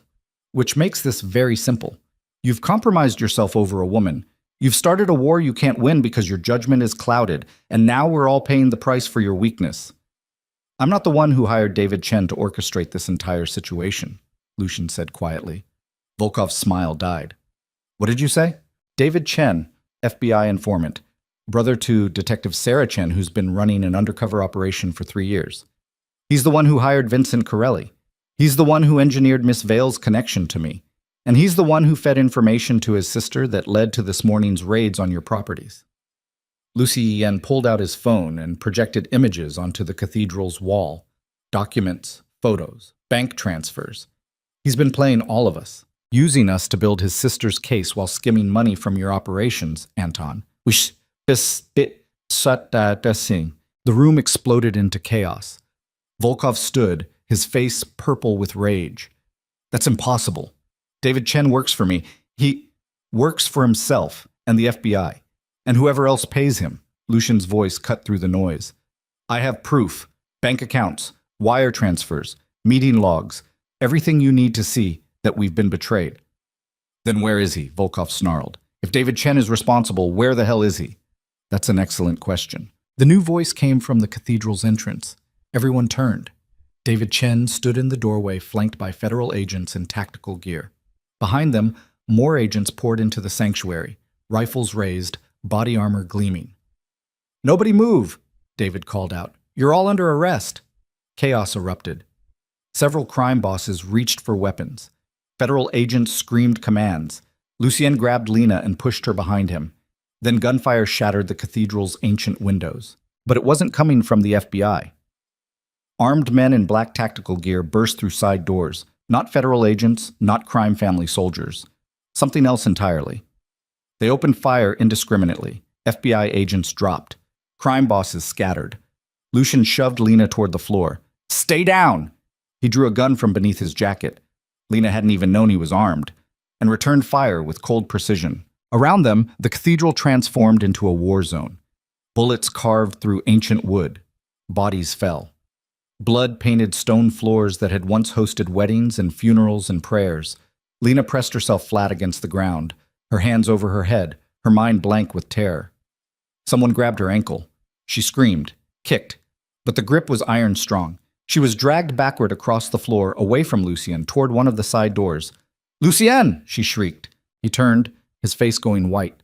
He raised his gun. The figure holding Lena pressed something cold and metal against her temple. "Don't," a woman's voice said. Lena's captor yanked her upright. The gun barrel dug into her skull, hard enough to bruise. Detective Sarah Chen stood behind her, still dressed in civilian clothes, her expression absolutely calm. "Put down the gun, Mr. Devereaux," Chen said pleasantly, "or I paint the walls with her brain." Lucien didn't move. His gun remained steady, aimed directly at Chen's head. Around them, the firefight continued. Federal agents and crime families and the mysterious Third Force all trying to kill each other in a centuries-old building. "You're FBI," Lucien said. "You can't murder civilians." "I'm not FBI anymore." Chen's smile was terrible. "I'm something else. And Miss Vale is the key to everything. So put down the gun, step away from the exit, and maybe I let her live long enough to understand what she's actually worth." "What she's worth?" Lucian's voice was dangerous. "She's a witness to a phone call, nothing more." "Is that what you think?" Chen laughed. "Did you never wonder why Anton Volkov was so interested in one random waitress? Why he'd spend months gathering intelligence on someone so ordinary?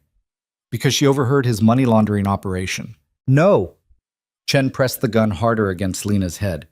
"Because 6 months ago, Lena Vale catered an event where 3 different intelligence agencies, 2 foreign governments, and 5 criminal organizations all met to negotiate the largest illegal weapons deal in modern history.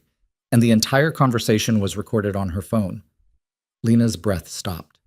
I didn't, Your phone was hacked," Chen continued. "Someone installed spyware when you were hired for that event. Every conversation you heard, every face you saw, every detail, all recorded, all stored in cloud backup, all protected by biometric encryption keyed to your thumbprint and retinal scan." The cathedral walls seemed to close in. "That's why everyone wants you," Chen said softly. "Not because you're important to Lucien Devereaux, because you're carrying evidence that could destroy governments. That recording is worth billions to the right buyer, and the only way to access it is through you." Lucien's gun never wavered. "Then you made a mistake bringing her here." "Did I?" Chen's smile widened. "Look around, Mr. Devereaux. Half the FBI agents here tonight are actually private contractors. The gunmen who burst in aren't soldiers. They're mercenaries. And you and all your crime family friends are about to be blamed for a terrorist attack on a federal operation." She yanked Lena backward toward the door.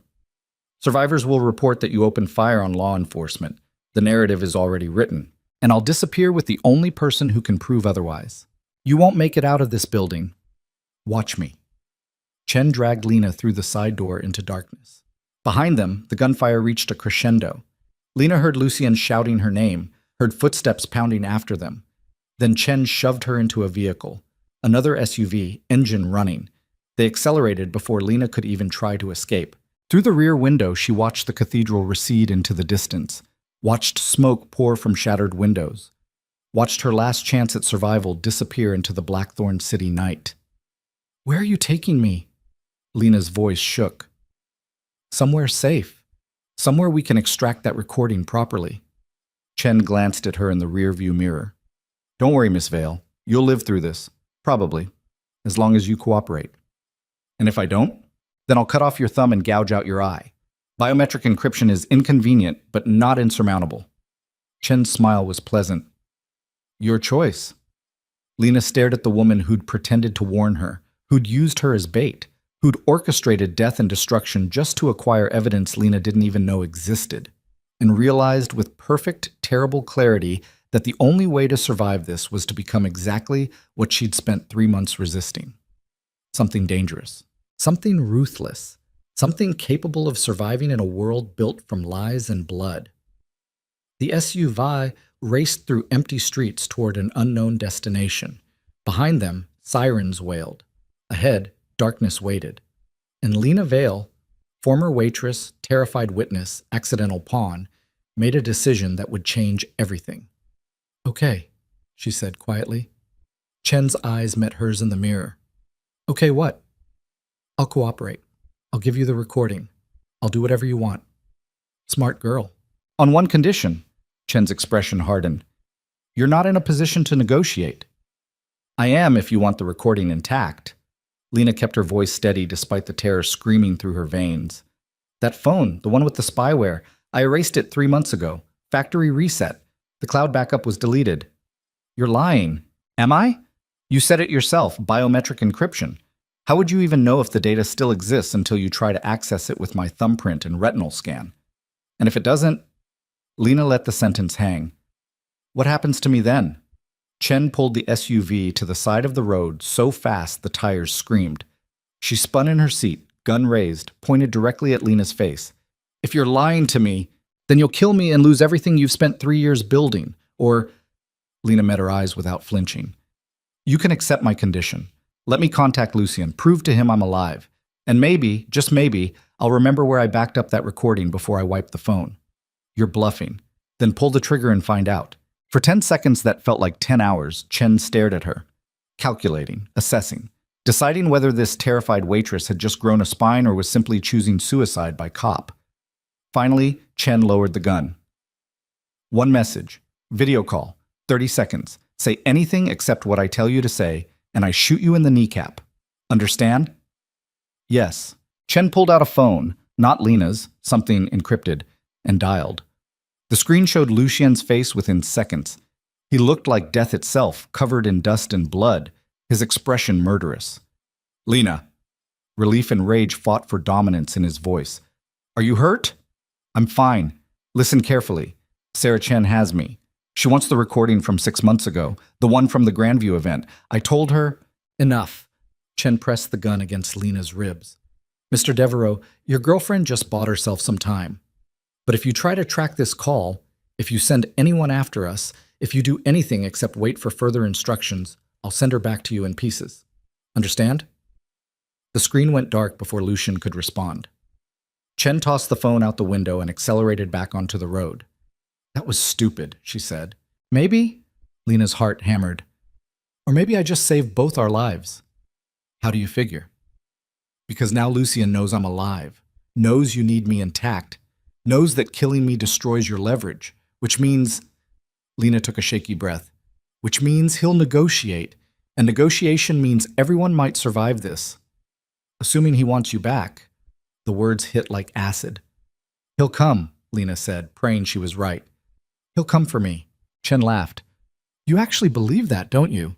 You think Lucien Devereaux, the king of Blackthorn City, the man who's killed dozens of people without remorse, you think he's going to risk everything to save you? Yes. Then you're a fool. The SUV drove into the night, carrying Lena toward an unknown fate. Behind them, the cathedral burned. Around them, a city tore itself apart over secrets Lena hadn't even known she was carrying. And somewhere in the darkness, Lucien Devereaux was either coming to save her or cutting his losses and walking away. Lena had no idea which option terrified her more. The safe house was a concrete box buried in an industrial district where no one asked questions, and cameras mysteriously malfunctioned. Chen dragged Lena through a steel door that locked behind them with the finality of a coffin sealing shut. Inside, the space was bare except for a metal table, 2 chairs, and enough surveillance equipment to monitor a small country. Sit, Chen ordered, shoving Lena toward one of the chairs. Lena's legs barely held her weight as she collapsed onto cold metal. Her whole body shook, adrenaline crash mixing with pure terror. The gun pressed against her ribs during the drive had left a bruise she could feel with every breath. Chen pulled out a laptop and started typing. We're going to do this very simply. You're going to unlock that cloud backup. I'm going to verify the recording exists. Then we're going to discuss what happens next. I told you, I erased, and I told you that lying to me has consequences. Chen didn't look up from the screen. But first, let's see if you're actually stupid enough to have deleted evidence worth killing for. She shoved the laptop across the table. The screen showed a login page for a cloud storage service Lena had forgotten existed. Her student email account, the one she'd used for everything before upgrading to a better service 6 months ago. Lena stared at the login screen. Her hands hovered over the keyboard. If the recording existed, she was dead the moment Chen verified it. If it didn't exist, she was dead for wasting Chen's time. The only winning move was to stall long enough for what? For Lucien to find her? For some miracle rescue? Clock's ticking, Miss Vale. Lena typed in her old password. The account loaded. 43 files in total. Photos from college, essays, research papers, and buried in the middle, a folder labeled Phone Backup March 2026. Chen leaned forward, her eyes gleaming. Open it. Lena clicked. The folder contained exactly 3 files. 2 were contact lists. The third was an audio recording time-stamped to the night of the Grandview event, 4 hours and 17 minutes long. Well, Chen breathed, you weren't lying after all. She grabbed the laptop and started downloading the file. While the progress bar crawled forward, Chen pulled out her phone and made a call. It's here, full recording. I need extraction in 2 hours. A pause. No, she's cooperating for now. Another pause. Understood. I'll have everything ready. She hung up and looked at Lena with something almost like respect. You're smarter than you look. That bluff with the erased phone, you knew I couldn't risk calling it. Well played. What happens now? Lena's voice came out hoarse. Chads. Now I verify the recording's authenticity. If it checks out, my buyer gets their evidence and I get $20 million. You get to live long enough to watch your boyfriend choose between saving you or saving himself. What does that mean? It means Lucien Devereaux is currently trapped in a burning cathedral with federal agents and rival crime families all trying to kill each other. He could cut his losses, disappear, and rebuild his empire somewhere else. Or, Chen smiled, he could waste resources trying to rescue you, which makes him vulnerable to everyone who wants him dead. Either way, I win. You're insane. I'm pragmatic. There's a difference. The download completed. Chen plugged in headphones and started listening to the recording. Her expression shifted from satisfaction to fascination to something close to greed. Lena sat in silence, trying to process. 4 hours of recorded conversations, intelligence agencies, foreign governments, criminal organizations, all negotiating something so valuable that people would burn down cities to possess it, and she'd been carrying it for 6 months without knowing. Chen finally removed the headphones. This is even better than I thought. The weapons deal is secondary. The real value is the list. What list? Every dirty cop, every compromised judge, every politician on someone's payroll, 15 countries' worth of corruption documented in perfect detail by people who thought they were in a secure location. Chen's smile was predatory. This doesn't just destroy governments, Miss Vale. This rewrites the entire power structure of organized crime worldwide. Then you'll be hunted for the rest of your life. Only if people know I have it. But if the recording leaks from an anonymous source, if it appears on every news outlet and whistleblower site simultaneously. Chen shrugged. Then I'm just another cop who got caught in the chaos. I retire quietly, live on a beach somewhere, and let the world tear itself apart, while innocent people die. There are no innocent people in that recording, just various shades of guilty. Chen stood. Now comes the fun part. I'm going to send your boyfriend a gift, proof you're still alive, and terms for your release. He won't negotiate with you. He will. Because men like Lucien Devereaux have exactly one weakness. They think they're invincible until someone takes away the thing they love most. Chen grabbed Lena's face, forcing her to look directly into a camera mounted on the laptop. Smile for the camera, Miss Vale.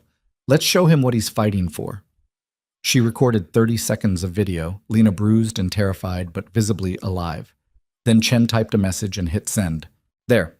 Now we wait to see if love is stronger than survival instinct. Minutes crawled past. Lena's mind raced through possibilities. Every scenario ended with her dead, or Lucien dead, or both of them dead. There was no clean exit, no miracle escape, unless she made one. I need to use the bathroom, Lena said. Chen laughed. Nice try. You're not leaving my sight. Then you can watch me piss myself. Your choice. Chen's eyes narrowed. Then she grabbed Lena's arm and hauled her toward a door at the back of the safe house. The bathroom was barely large enough to turn around in. Concrete walls, a toilet, a sink with rust stains. You have 2 minutes, Chen said, keeping the door open. And if you try anything, I'll shoot you in the spine and let you bleed out slowly. Lena went inside, her mind working frantically. The window was too small to escape through. No weapons, no phone, nothing except the mirror above the sink was cracked. Old damage, probably years old. But the break created a sharp edge where glass had separated from the frame. Lena turned on the faucet to cover the sound of movement. Reached up, worked the loose piece of mirror free. It came away in her hand, maybe 6 inches long, sharp enough to cut. She wrapped the base in toilet paper and shoved it into her back pocket just as Chen's voice called out. Time's up. Lena washed her hands and walked out, her heart hammering so hard she thought Chen must hear it. But the woman just shoved her back toward the table and returned her attention to the laptop. Your boyfriend's smarter than I expected, Chen said. He's not responding to my demands. Just sent me a counteroffer. What kind of offer? He wants to meet. Neutral location. Exchange you for the recording. Chen's smile was cold. He thinks I'm stupid enough to walk into a trap. Are you? No, but I'm curious enough to see what he's planning. Chen started typing. There's an abandoned factory on the East Docks. Big open space. Easy to secure, hard to ambush. We'll meet there in 90 minutes. You, me, and whoever Lucien brings. This is a bad idea. Probably.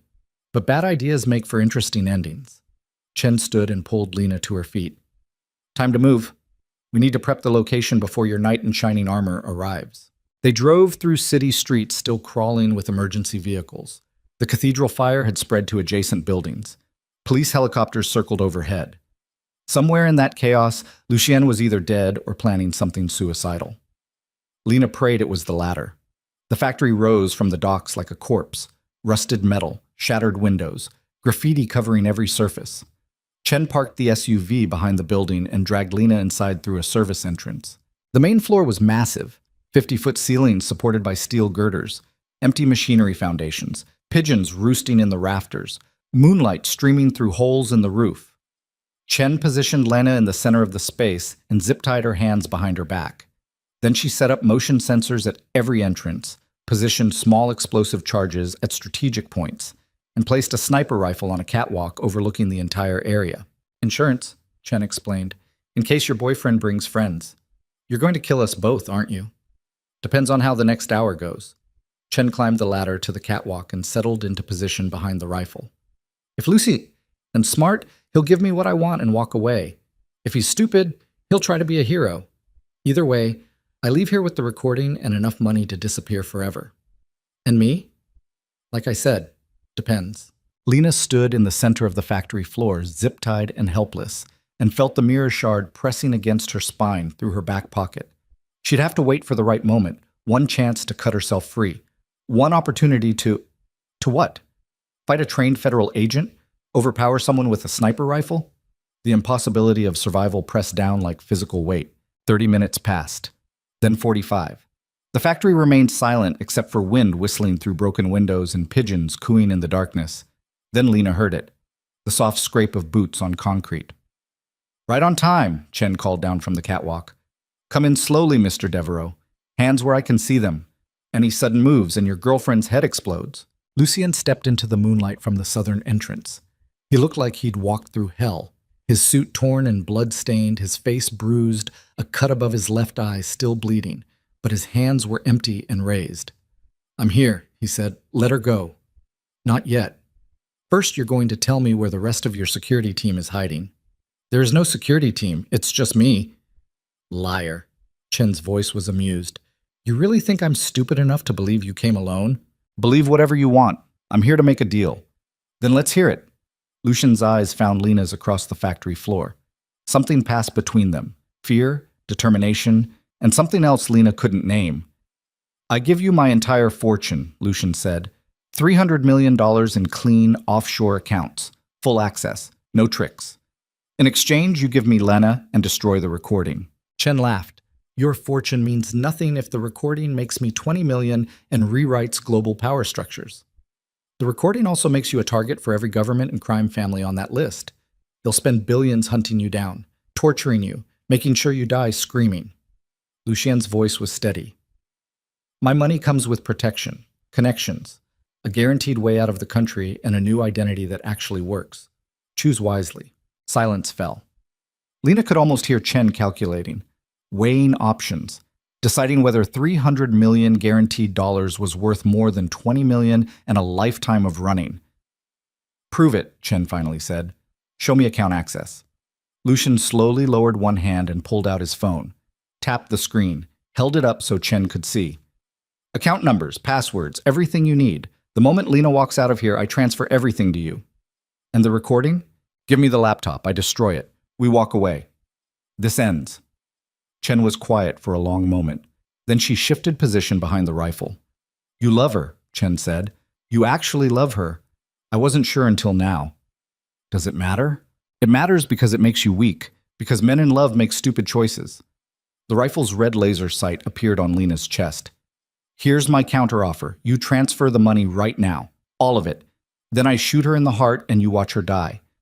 Then maybe, I let you live long enough to regret falling in love.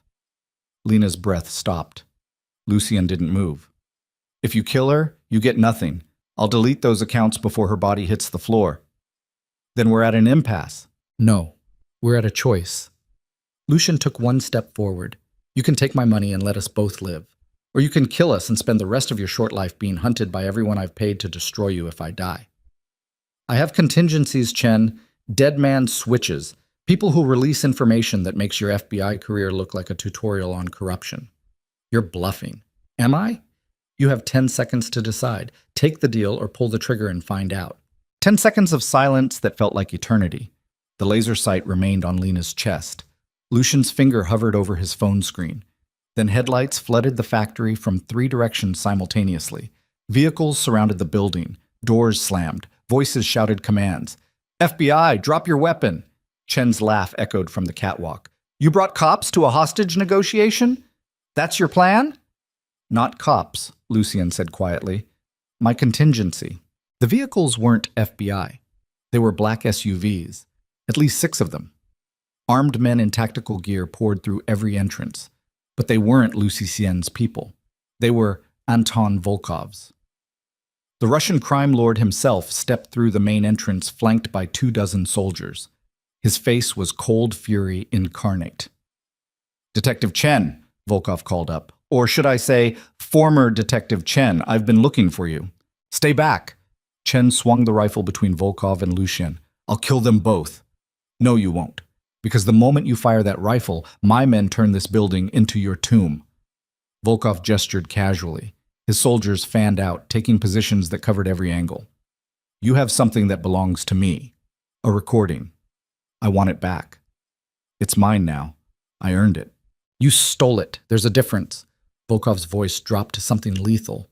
Give me the recording and the girl, and I'll let you live long enough to regret crossing me. Refuse, and I'll make your death last week's. This is insane, Chen snarled. You and Devereaux are supposed to be enemies. Why are you working together? Because someone bombed us, Lucien said. Someone orchestrated mass murder at the tribunal, and the only person with motive and means was you. So Anton and I made a temporary arrangement. We both get what we want. You get what you deserve. Chen's face twisted. You can't prove I planted that bomb. Can't I? Volkov pulled out a phone and showed something on the screen. My people found your mercenaries. Very talkative once we applied proper motivation. They confirmed everything, the attack on the cathedral, the frame job, all of it traced back to you. Then you already have your proof. You don't need the recording. But I want it. Call it pride. Volkov smiled coldly. Last chance, detective. Surrender or die. The laser sight danced between targets. Lena, Lucien, Volkov. Chen was trapped, and she knew it. One shot would bring down overwhelming force, but surrender meant torture and death. Lena watched calculations race across Chen's face, saw the exact moment the woman decided that dying quickly was preferable to dying slowly. The rifle swung toward Lena. No! Lucien lunged forward. The shot echoed like thunder. But Lena was already moving. She'd worked her hands down and back, contorting her shoulders despite the screaming pain, until she could reach the mirror shard in her pocket. The zip tie cut through her wrist as she twisted, but the restraint finally snapped. Chen's bullet hit concrete where Lena had been standing a half-second earlier. Lena dove behind a machinery foundation as the factory exploded into gunfire. Volkov's soldiers opened up on the catwalk. Chen returned fire with mechanical precision, dropping 3 men before relocating. Lucien reached Lena's position and covered her body with his. Are you hurt? No, yes, I don't know. Blood dripped from her wrist where the zip tie had cut deep. We have to get out of here. Working on it, he pulled a gun from his ankle holster, smaller than the one from earlier, and returned fire toward Chen's new position. Around them, Volkov's men advanced in coordinated patterns. Professional. Deadly. Chen fired the explosive charges she'd planted. 3 massive detonations shook the building's foundations. Part of the roof collapsed, crushing two of Volkov's soldiers. Smoke and dust filled the air. In the chaos, Chen rappelled down from the catwalk and sprinted toward the eastern exit. She moved like a ghost, fast and efficient. "She's running!" someone shouted. Volkov's men gave chase. Lucien grabbed Lena's hand. "Can you run?" "Do I have a choice?"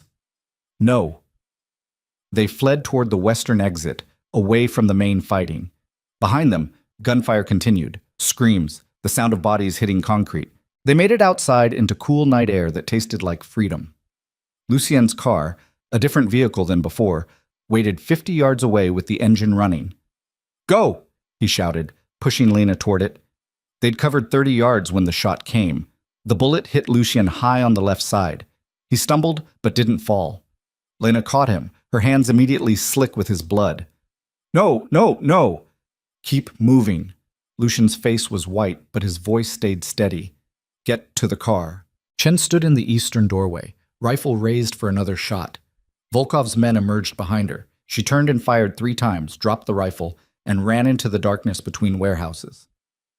"Let her go," Volkov shouted to his soldiers, then to Lucien. "You're wounded. Get out of here before more police arrive." "The recording is being handled. Go." Lena half-dragged, half-carried Lucien to the car. He collapsed into the passenger seat, his hand pressed against the wound. Blood seeped between his fingers. "Can you drive?" he gasped. "I'm about to find out." Lena floored the accelerator. The car fishtailed, then straightened. She drove like a woman possessed, through red lights, around corners at speeds that made the tires scream. Behind them, sirens wailed. Ahead, the city spread out in a maze of streets and alleys. "Where?" she demanded. "Where do I go?" "Safe House, North District." Lucien's voice was fading. 37 Blackwater Street. Side entrance. Code is 7492. "Stay awake. You have to stay awake." "Trying." Lena drove faster. Her hands shook on the wheel. Her wrist bled steadily, leaving red smears on the steering wheel. Beside her, Lucien's breathing came shallow and labored. They reached the safe house in 15 minutes that felt like 15 hours. Lena parked in the alley and practically carried Lucien to the side entrance. The code worked. Inside, the space was sterile and functional. Medical supplies, communication equipment, enough weapons to fight a small war. "Bathroom," Lucien managed. "First aid kit under the sink." Lena found the kit and dumped its contents on the floor. Bandages, antiseptic, surgical tools she didn't know how to use. She cut away Lucien's shirt, revealing the wound. The bullet had gone clean through. Entry wound in the front, exit wound in the back. Blood everywhere. "I don't know what I'm doing," Lena said, her voice breaking. "Pack the wound. Both sides. Stop the bleeding first." Lucien's eyes were glassy. "You can do this." Lena packed gauze into both wounds with trembling hands. Lucien's scream died in his throat, emerging as a strangled gasp. She wrapped bandages around his torso, pulling them tight enough to stop the bleeding. "Hospital," she said. "You need a hospital." "Can't. They'll report gunshot wounds. Police will find us." "Then you'll die." "Better than prison." His hand found hers. "You did good, Lena. You survived. That's all that matters." "Don't you dare." Tears streamed down her face. "Don't you dare give up now. We didn't come through all that just for you to die in a bathroom." "Not planning to die, just need rest." "Then rest. I'll watch." Lena wiped her eyes with the back of her hand, smearing blood across her face. "I'll keep you alive, however long it takes." Lucien's eyes closed. His breathing steadied slightly. Lena sat on the bathroom floor covered in his blood and her own, watching his chest rise and fall, and made a decision that surprised her. She wasn't leaving, wasn't running, wasn't taking this opportunity to disappear. She was staying, fighting, whatever came next. Hours passed in tense silence. Lena cleaned and rebandaged the wound twice, changed his position to prevent shock, forced water between his lips when he was conscious enough to swallow. Near dawn, Lucien's eyes opened with more clarity than before. "Still here?" he whispered. "Where else would I be?" "Smart people would have run by now." "Then I guess I'm not smart." Lena checked his bandages. The bleeding had stopped. His color was better. "Chen got away. The recording's still out there. Volkov will find her. He has resources I don't." "And then what? He kills her and releases the recording anyway?" "Probably." Lucien shifted, wincing. "That recording destroys everyone on it, including me. My name's in those conversations. My operations are documented. When it goes public, federal prosecutors will have everything they need. So you're finished? Yes. The simple acceptance hurt more than Lena expected. Then why fight so hard to survive? Lucian looked at her, really looked at her. His eyes held something raw and unguarded. Because I wanted one more day with you, one more hour, one more minute. Even if it all ends tomorrow, tonight was worth it.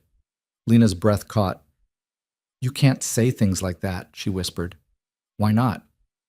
Because it makes me want things I can't have.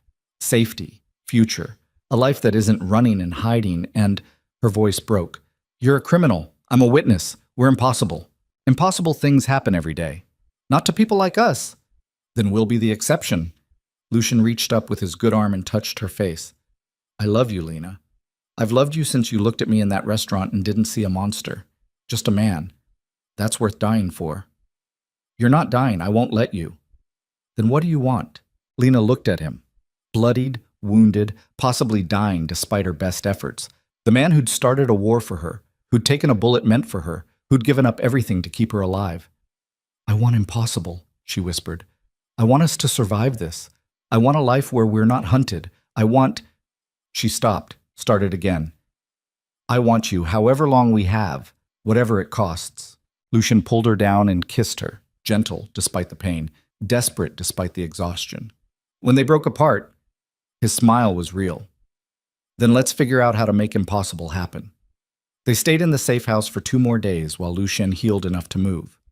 During that time, the recording went public exactly as Chen had planned.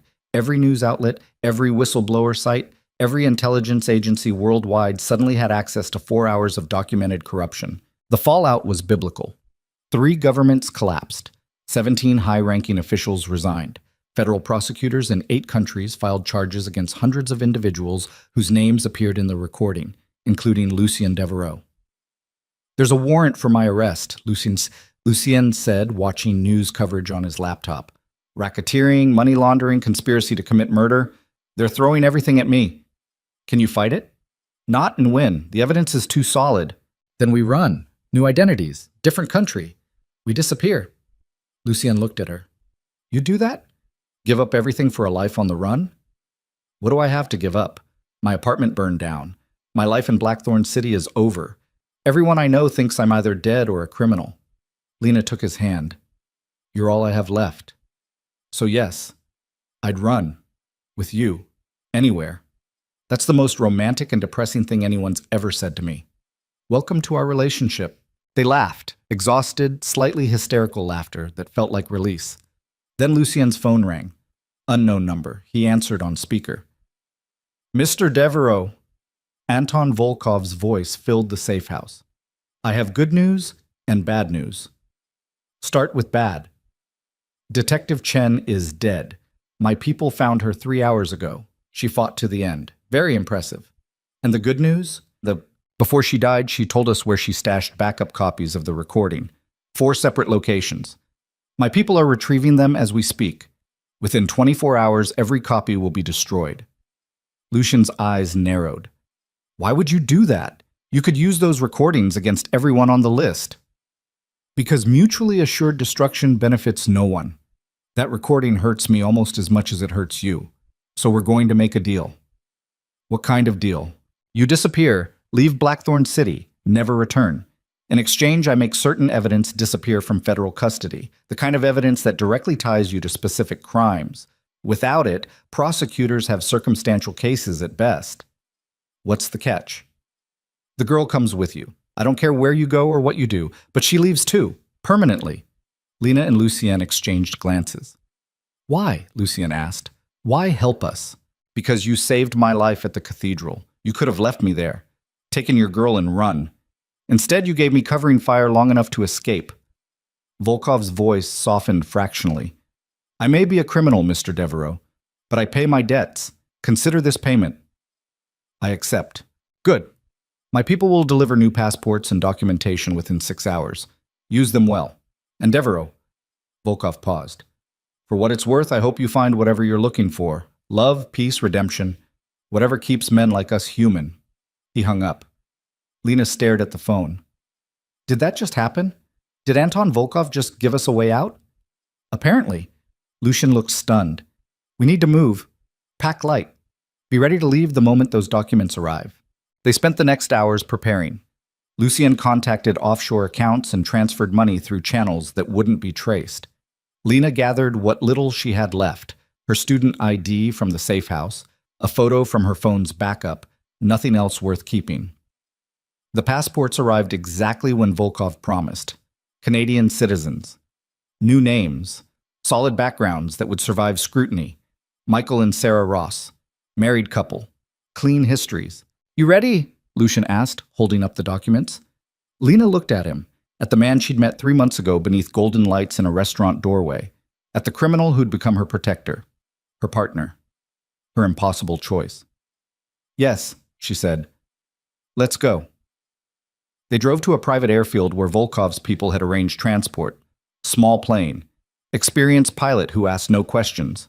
Flight plan filed for Toronto, then connections onward to destinations unknown. As the plane lifted off, Lena watched Blackthorn City disappear below them. Somewhere down there, federal agents were searching for them. Prosecutors were building cases. Lives were being destroyed by the recording she'd accidentally carried for 6 months.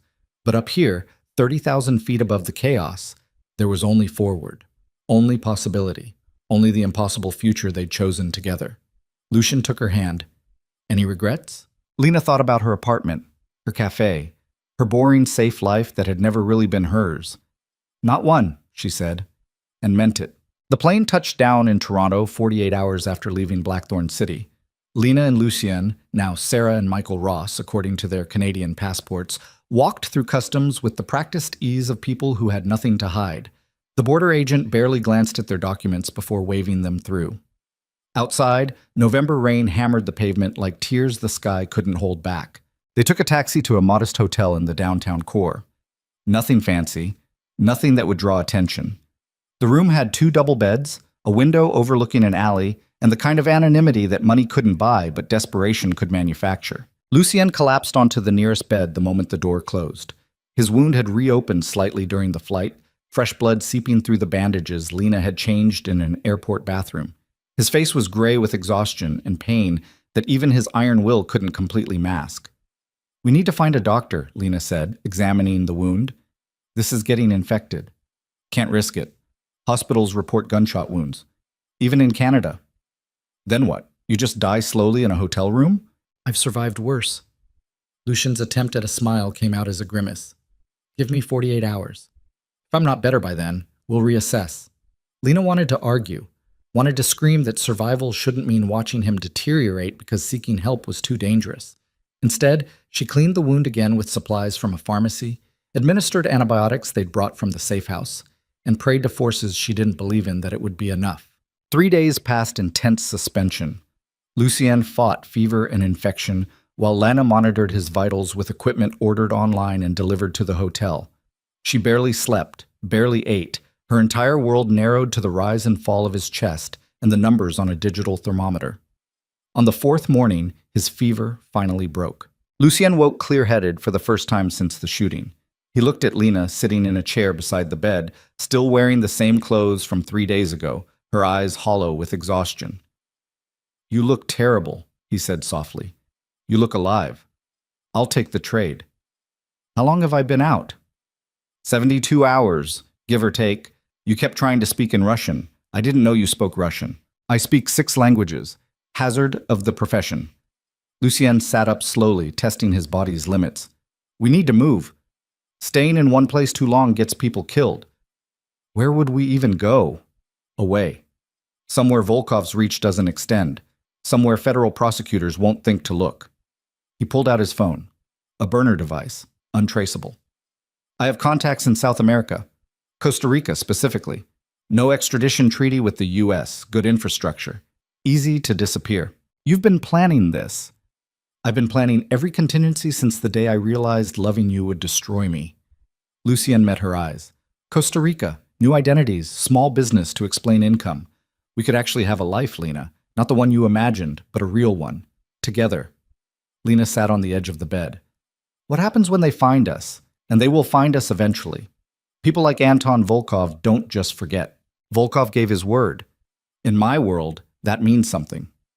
And in my world, words mean nothing without proof.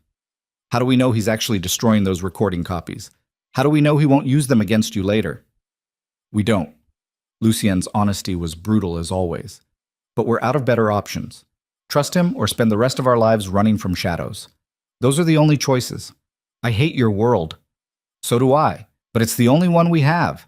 They left Toronto the next day, traveled by bus to avoid airport security, crossed into the United States at a quiet border checkpoint using their Canadian identities, then continued south through a network of connections Lucien had maintained for exactly this kind of emergency. Memphis, Houston, McAllen, Texas. Each stop was brief, just long enough to change vehicles, grab supplies, and keep moving. They traveled like ghosts, leaving no trace, trusting no one. At the Mexican border, things got complicated. The crossing was controlled by a cartel that Lucien had done business with years ago. The price for safe passage was $20,000 and information about Anton Volkov's operations in Eastern Europe. I don't have that information anymore, Lucien said to the cartel representative, a woman named Rosa with scars on her hands and murder in her eyes. Volkov and I settled our accounts. I'm out. Everyone says they're out, Rosa replied. Until they need something. You need safe passage. We need intelligence. Seems like a fair trade. I can give you account numbers instead. Offshore holdings that Volkov doesn't know I know about. Worth more than whatever intelligence you'd get from me. Rosa considered this. How much?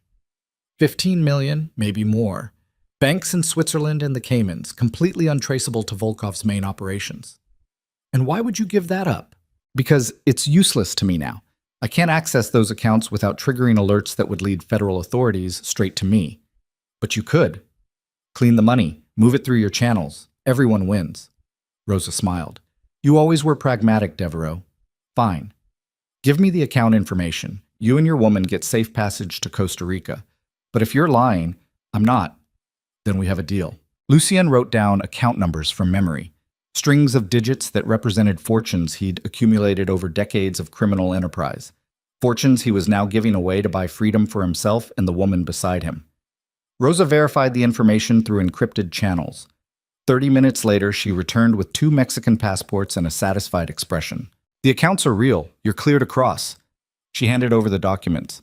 Diego and Maria Salazar, congratulations on your marriage. They crossed into Mexico that night in the back of a produce truck that smelled like rotting vegetables and desperation. The journey south took 6 days, through checkpoints and cartel territories and stretches of highway, where human life held less value than cattle. Lena spent those 6 days in silence, processing. Everything she'd been. Everything she'd become. The waitress who'd overheard a phone call felt like a different person entirely. Someone naive and trusting, and convinced the world operated on rules and fairness. The woman riding in this truck knew better now. Costa Rica appeared like a mirage after 2 weeks of running. They entered through Nicaragua, crossed at a remote border station where officials asked few questions and accepted small bribes with professional efficiency. San Jose was larger than Lena expected, a sprawling city nestled in mountain valleys, where Spanish mixed with English and tourists blended seamlessly with locals. Lucien navigated the streets with the confidence of someone who'd planned for this contingency years in advance. I have a property here, he explained. Bought it 10 years ago under a corporate shell. Small house in the hills outside the city. Paid off. Untraceable. Of course you do. Paranoia is only paranoia until it saves your life. The house was modest by Lucien's standards. 2 bedrooms, a small kitchen, a garden that had gone wild without maintenance. But it had walls and a roof, and most importantly, distance from anyone who might recognize them. They moved in with nothing but the clothes on their backs and the fake passports in their pockets. Everything else, Lucien's empire, Lena's education, their entire lives before this moment, existed only in memory now. That night, Lena stood on the back porch watching sunset paint the mountains gold and crimson. Lucien joined her, his wound finally healed enough that he could move without wincing. You're quiet, he observed. I'm thinking about all the people who died because I overheard a phone call. 16 at the cathedral, 3 of your guards, however many at my apartment building. All those lives ended because someone decided I knew too much. You're not responsible for other people's evil, Lena. We've had this conversation. Have we resolved it, though, or do we just keep saying the same things until we believe them? She turned to face him. I keep thinking about Vincent Corelli, the man who stalked me. You had him beaten so badly he almost died. Was that justice? Or just more violence in an endless cycle? Lucien was quiet for a long moment. It was necessary. Not right. Not just necessary. If I hadn't responded with overwhelming force, you'd have been taken within days. Sometimes the only language predators understand is violence more extreme than their own. That's a bleak worldview. It's an honest one. He stepped closer. You want me to tell you we're good people who made the best of bad situations? I can't. We're survivors, Lena. We did what we had to do. Some of it was ugly. Most of it was ugly. But we're alive and together, and that's the only victory that matters. Is it enough? Is what enough? Survival. Being alive, but always looking over our shoulders. Always wondering if today's the day someone finds us. Always living as people we're not. Lena's voice cracked. I don't know how to do this, Lucien. I don't know how to be Sarah Ross, married to Michael Ross, living in Costa Rica like none of the past 3 months happened. Then don't be Sarah Ross. Lucien took her hands. Be Lena Vale, who survived hell and came out the other side. Be the woman who cut herself free from zip ties and drove a dying man to safety. Be whoever you need to be to wake up tomorrow and the day after and the day after that. And you? I'll be the man who loved you enough to give up everything. My empire, my power, my name, all of it, for you. His eyes held hers. That's who I am now. That's all I want to be. Lena kissed him then, desperate and hungry and tinged with the grief of everything they'd lost to get here. When they broke apart, tears streamed down her face. I love you, she whispered. I hate that I love you. I hate what it cost. But I do. I know. I love you too. However that's worth. It's worth everything. They stood on the porch until darkness swallowed the mountains and stars emerged like witnesses to their impossible survival. Weeks became months. Lena and Lucien built a life in Costa Rica that bore no resemblance to the ones they'd left behind. Lucien used remaining offshore funds to open a small security consulting business, legal, legitimate, helping businesses protect against the kinds of threats he'd once embodied. Lena enrolled in online courses, finally finishing the degree she'd abandoned when her life exploded. They learned Spanish together, adopted a dog from a local shelter, a scarred pit bull mix that Lena named Survivor, despite Lucien's protest that the name was too on the nose. They made friends with neighbors who knew them only as Diego and Maria, the quiet couple from the hills who kept to themselves but always helped when asked. 1 year after fleeing Blackthorn City, Lena discovered she was pregnant. The test showed positive on a Tuesday morning. She sat on the bathroom floor staring at 2 pink lines that represented everything terrifying and impossible and beautiful about their future. Lucien found her there 20 minutes later. What's wrong? He asked, immediately alert to danger that didn't exist. Lena held up the test without speaking. He stared at it, at her, at the test again. Then he sat down on the floor beside her and started laughing, deep, genuine laughter that shook his whole body. This is insane, he managed between gasps. We're fugitives living under fake identities, and we're bringing a child into this mess. This is the worst idea we've ever had. Worse than starting a war over a waitress? Significantly worse. He pulled her close. And I've never been happier in my entire life. Lena felt tears coming again. I'm terrified. So am I. But we've survived everything else. We'll survive this too. What if they find us? What if our child grows up running? What if we have a daughter who's as brave as her mother and twice as stubborn? What if we have a son who learns that power isn't about violence, but about protecting what matters? What if, Lucien's voice softened. What if we actually get the impossible? A family, a future, peace. You think that's possible? 3 months ago, I thought surviving was impossible. 6 months ago, I thought loving someone without destroying them was impossible. 1 year ago, I thought leaving my empire was impossible. He pressed his hand against her stomach where nothing showed yet, but everything had changed. Impossible keeps happening to us. Why stop now? Their daughter was born 7 months later in a private clinic outside San Jose. They named her Celeste, a name that meant nothing to their invented identities, but everything to the people they'd actually been.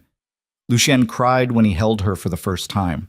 Lena had never seen him cry before, not when he'd been shot, not when he'd given up his empire, not through any of the trauma and violence and loss. But holding his daughter broke something open inside him that had been locked down for decades. I don't know how to do this, he whispered, staring at the tiny human in his arms. I don't know how to be a father. My own father was a monster who taught me that love was weakness and mercy was suicide. What if I— You're not your father, Lena interrupted. You're the man who gave up everything for love.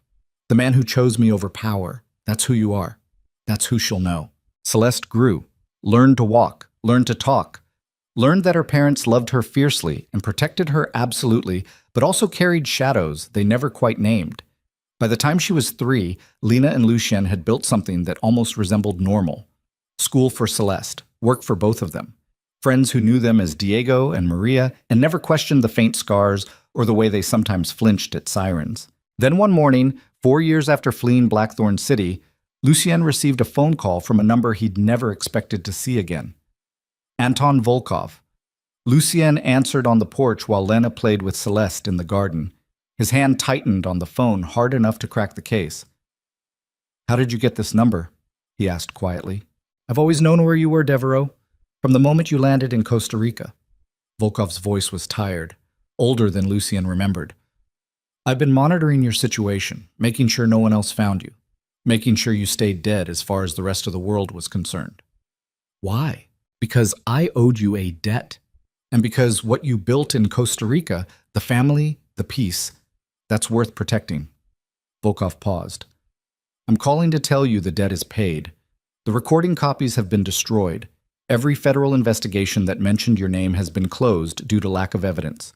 Everyone who wanted you dead thinks you are dead. You're free, Devereaux. Actually free. Lucien's breath caught. Why tell me this now?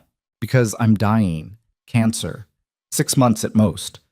And I wanted to make sure you knew that you didn't have to run anymore. You can live as Diego Salazar for the rest of your life. Or you can reclaim Lucien Devereaux. Your choice. But either way, you're safe. Thank you doesn't seem adequate. Then live well. Love that woman. Raise your daughter. And maybe— Volkov's voice cracked slightly. Maybe prove that men like us can actually change. That redemption is possible, because if you can do it, maybe there's hope for the rest of us. The line went dead. Lucien stood on the porch for a long time, staring at the phone, processing. Free. After 4 years of looking over his shoulder, checking faces in crowds, sleeping with a gun under his pillow despite the peaceful life they'd built. Free. Lena appeared beside him with Celeste on her hip. Who was that? Anton Volkov, calling to tell us we're safe, that it's over, that we can stop running. Do you believe him? Lucien looked at his daughter, who smiled at him with complete trust and innocence. At Lena, who'd survived hell beside him and built heaven on the other side. At the life they'd constructed from nothing but determination and love. Yes, he said. I believe him. That night, after Celeste was asleep, Lena and Lucien sat on the porch like they had 1,000 nights before.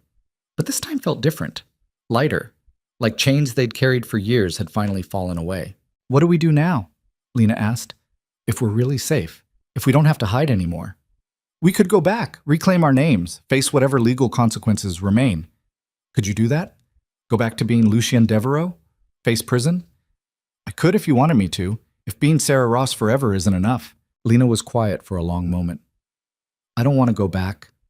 That life, Blackthorn City, the Empire, all of it, that belongs to people who don't exist anymore. I'm not the waitress who overheard a phone call. You're not the crime lord who started a war. We're different now. Better, I think.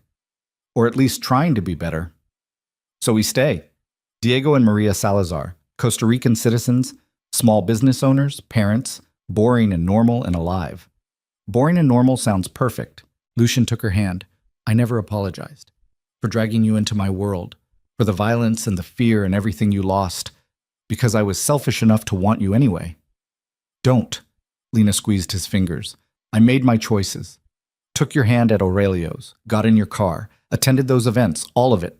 I could have walked away 12 times, and I didn't. So don't apologize for giving me the choice.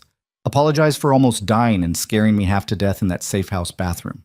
I'm sorry for almost dying in the safe house bathroom. Apology accepted.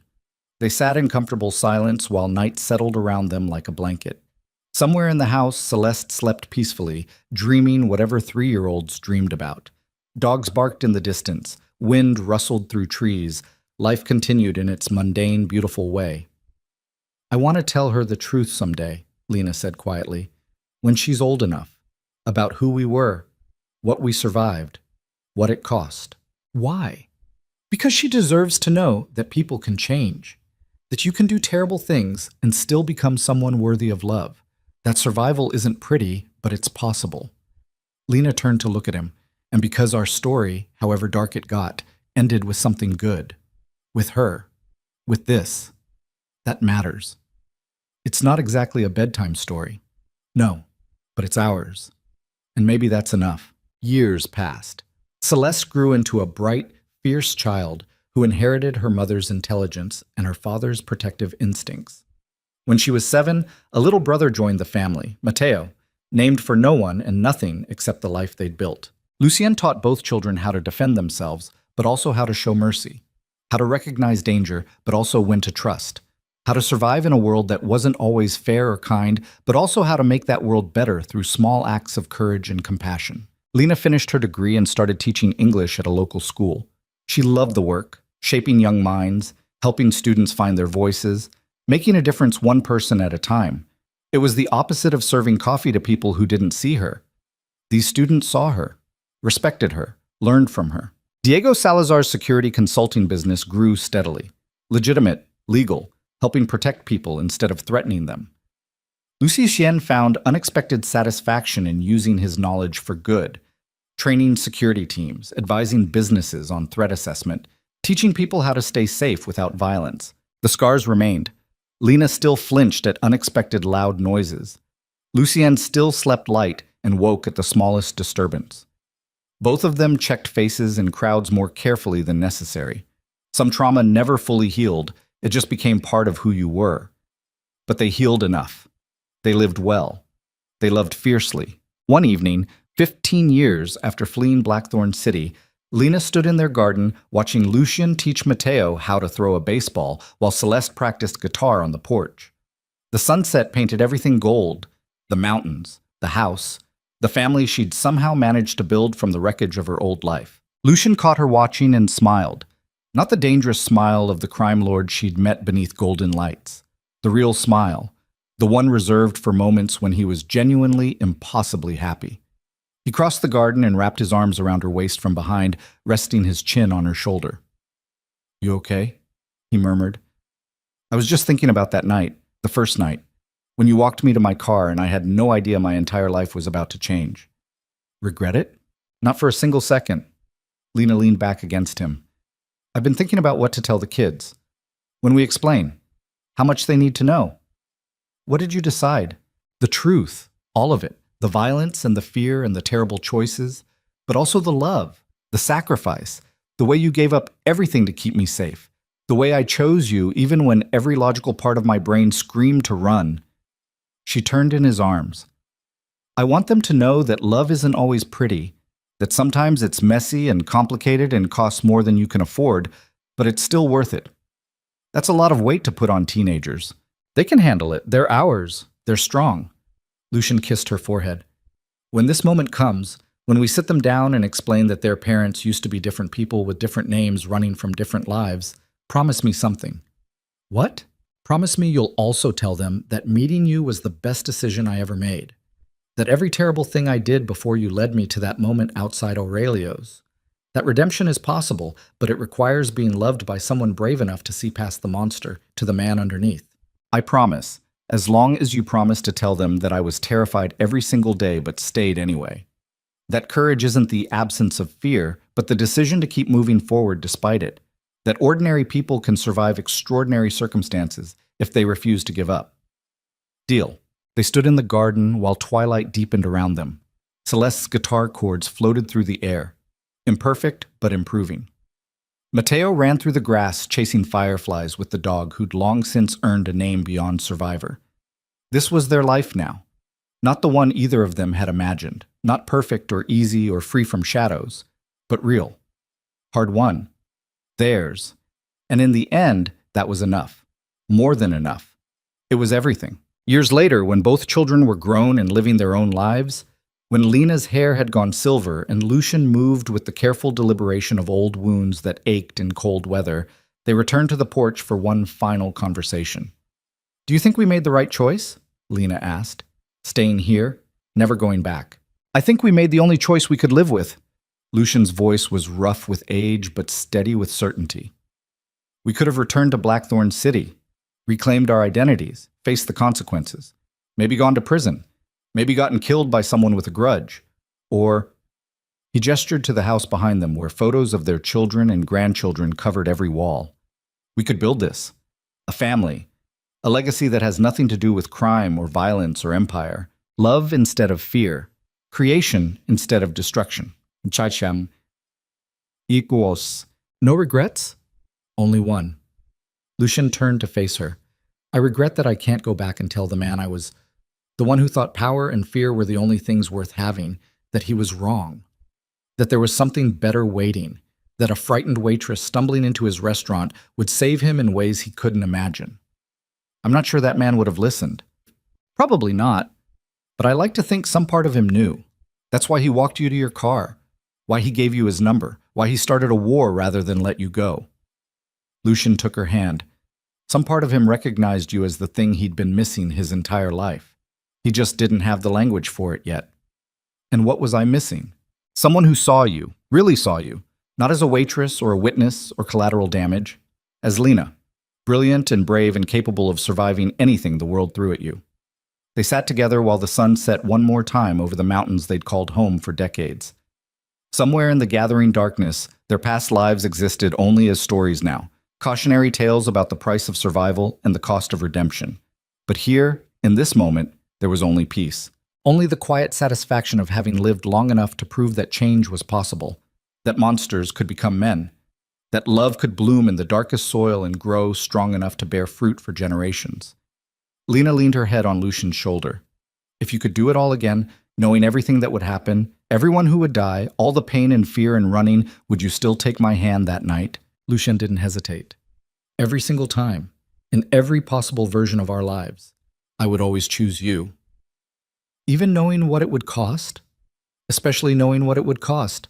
Because the alternative, a world where I never met you, never loved you, never became the man you believed I could be, that's not a world worth living in."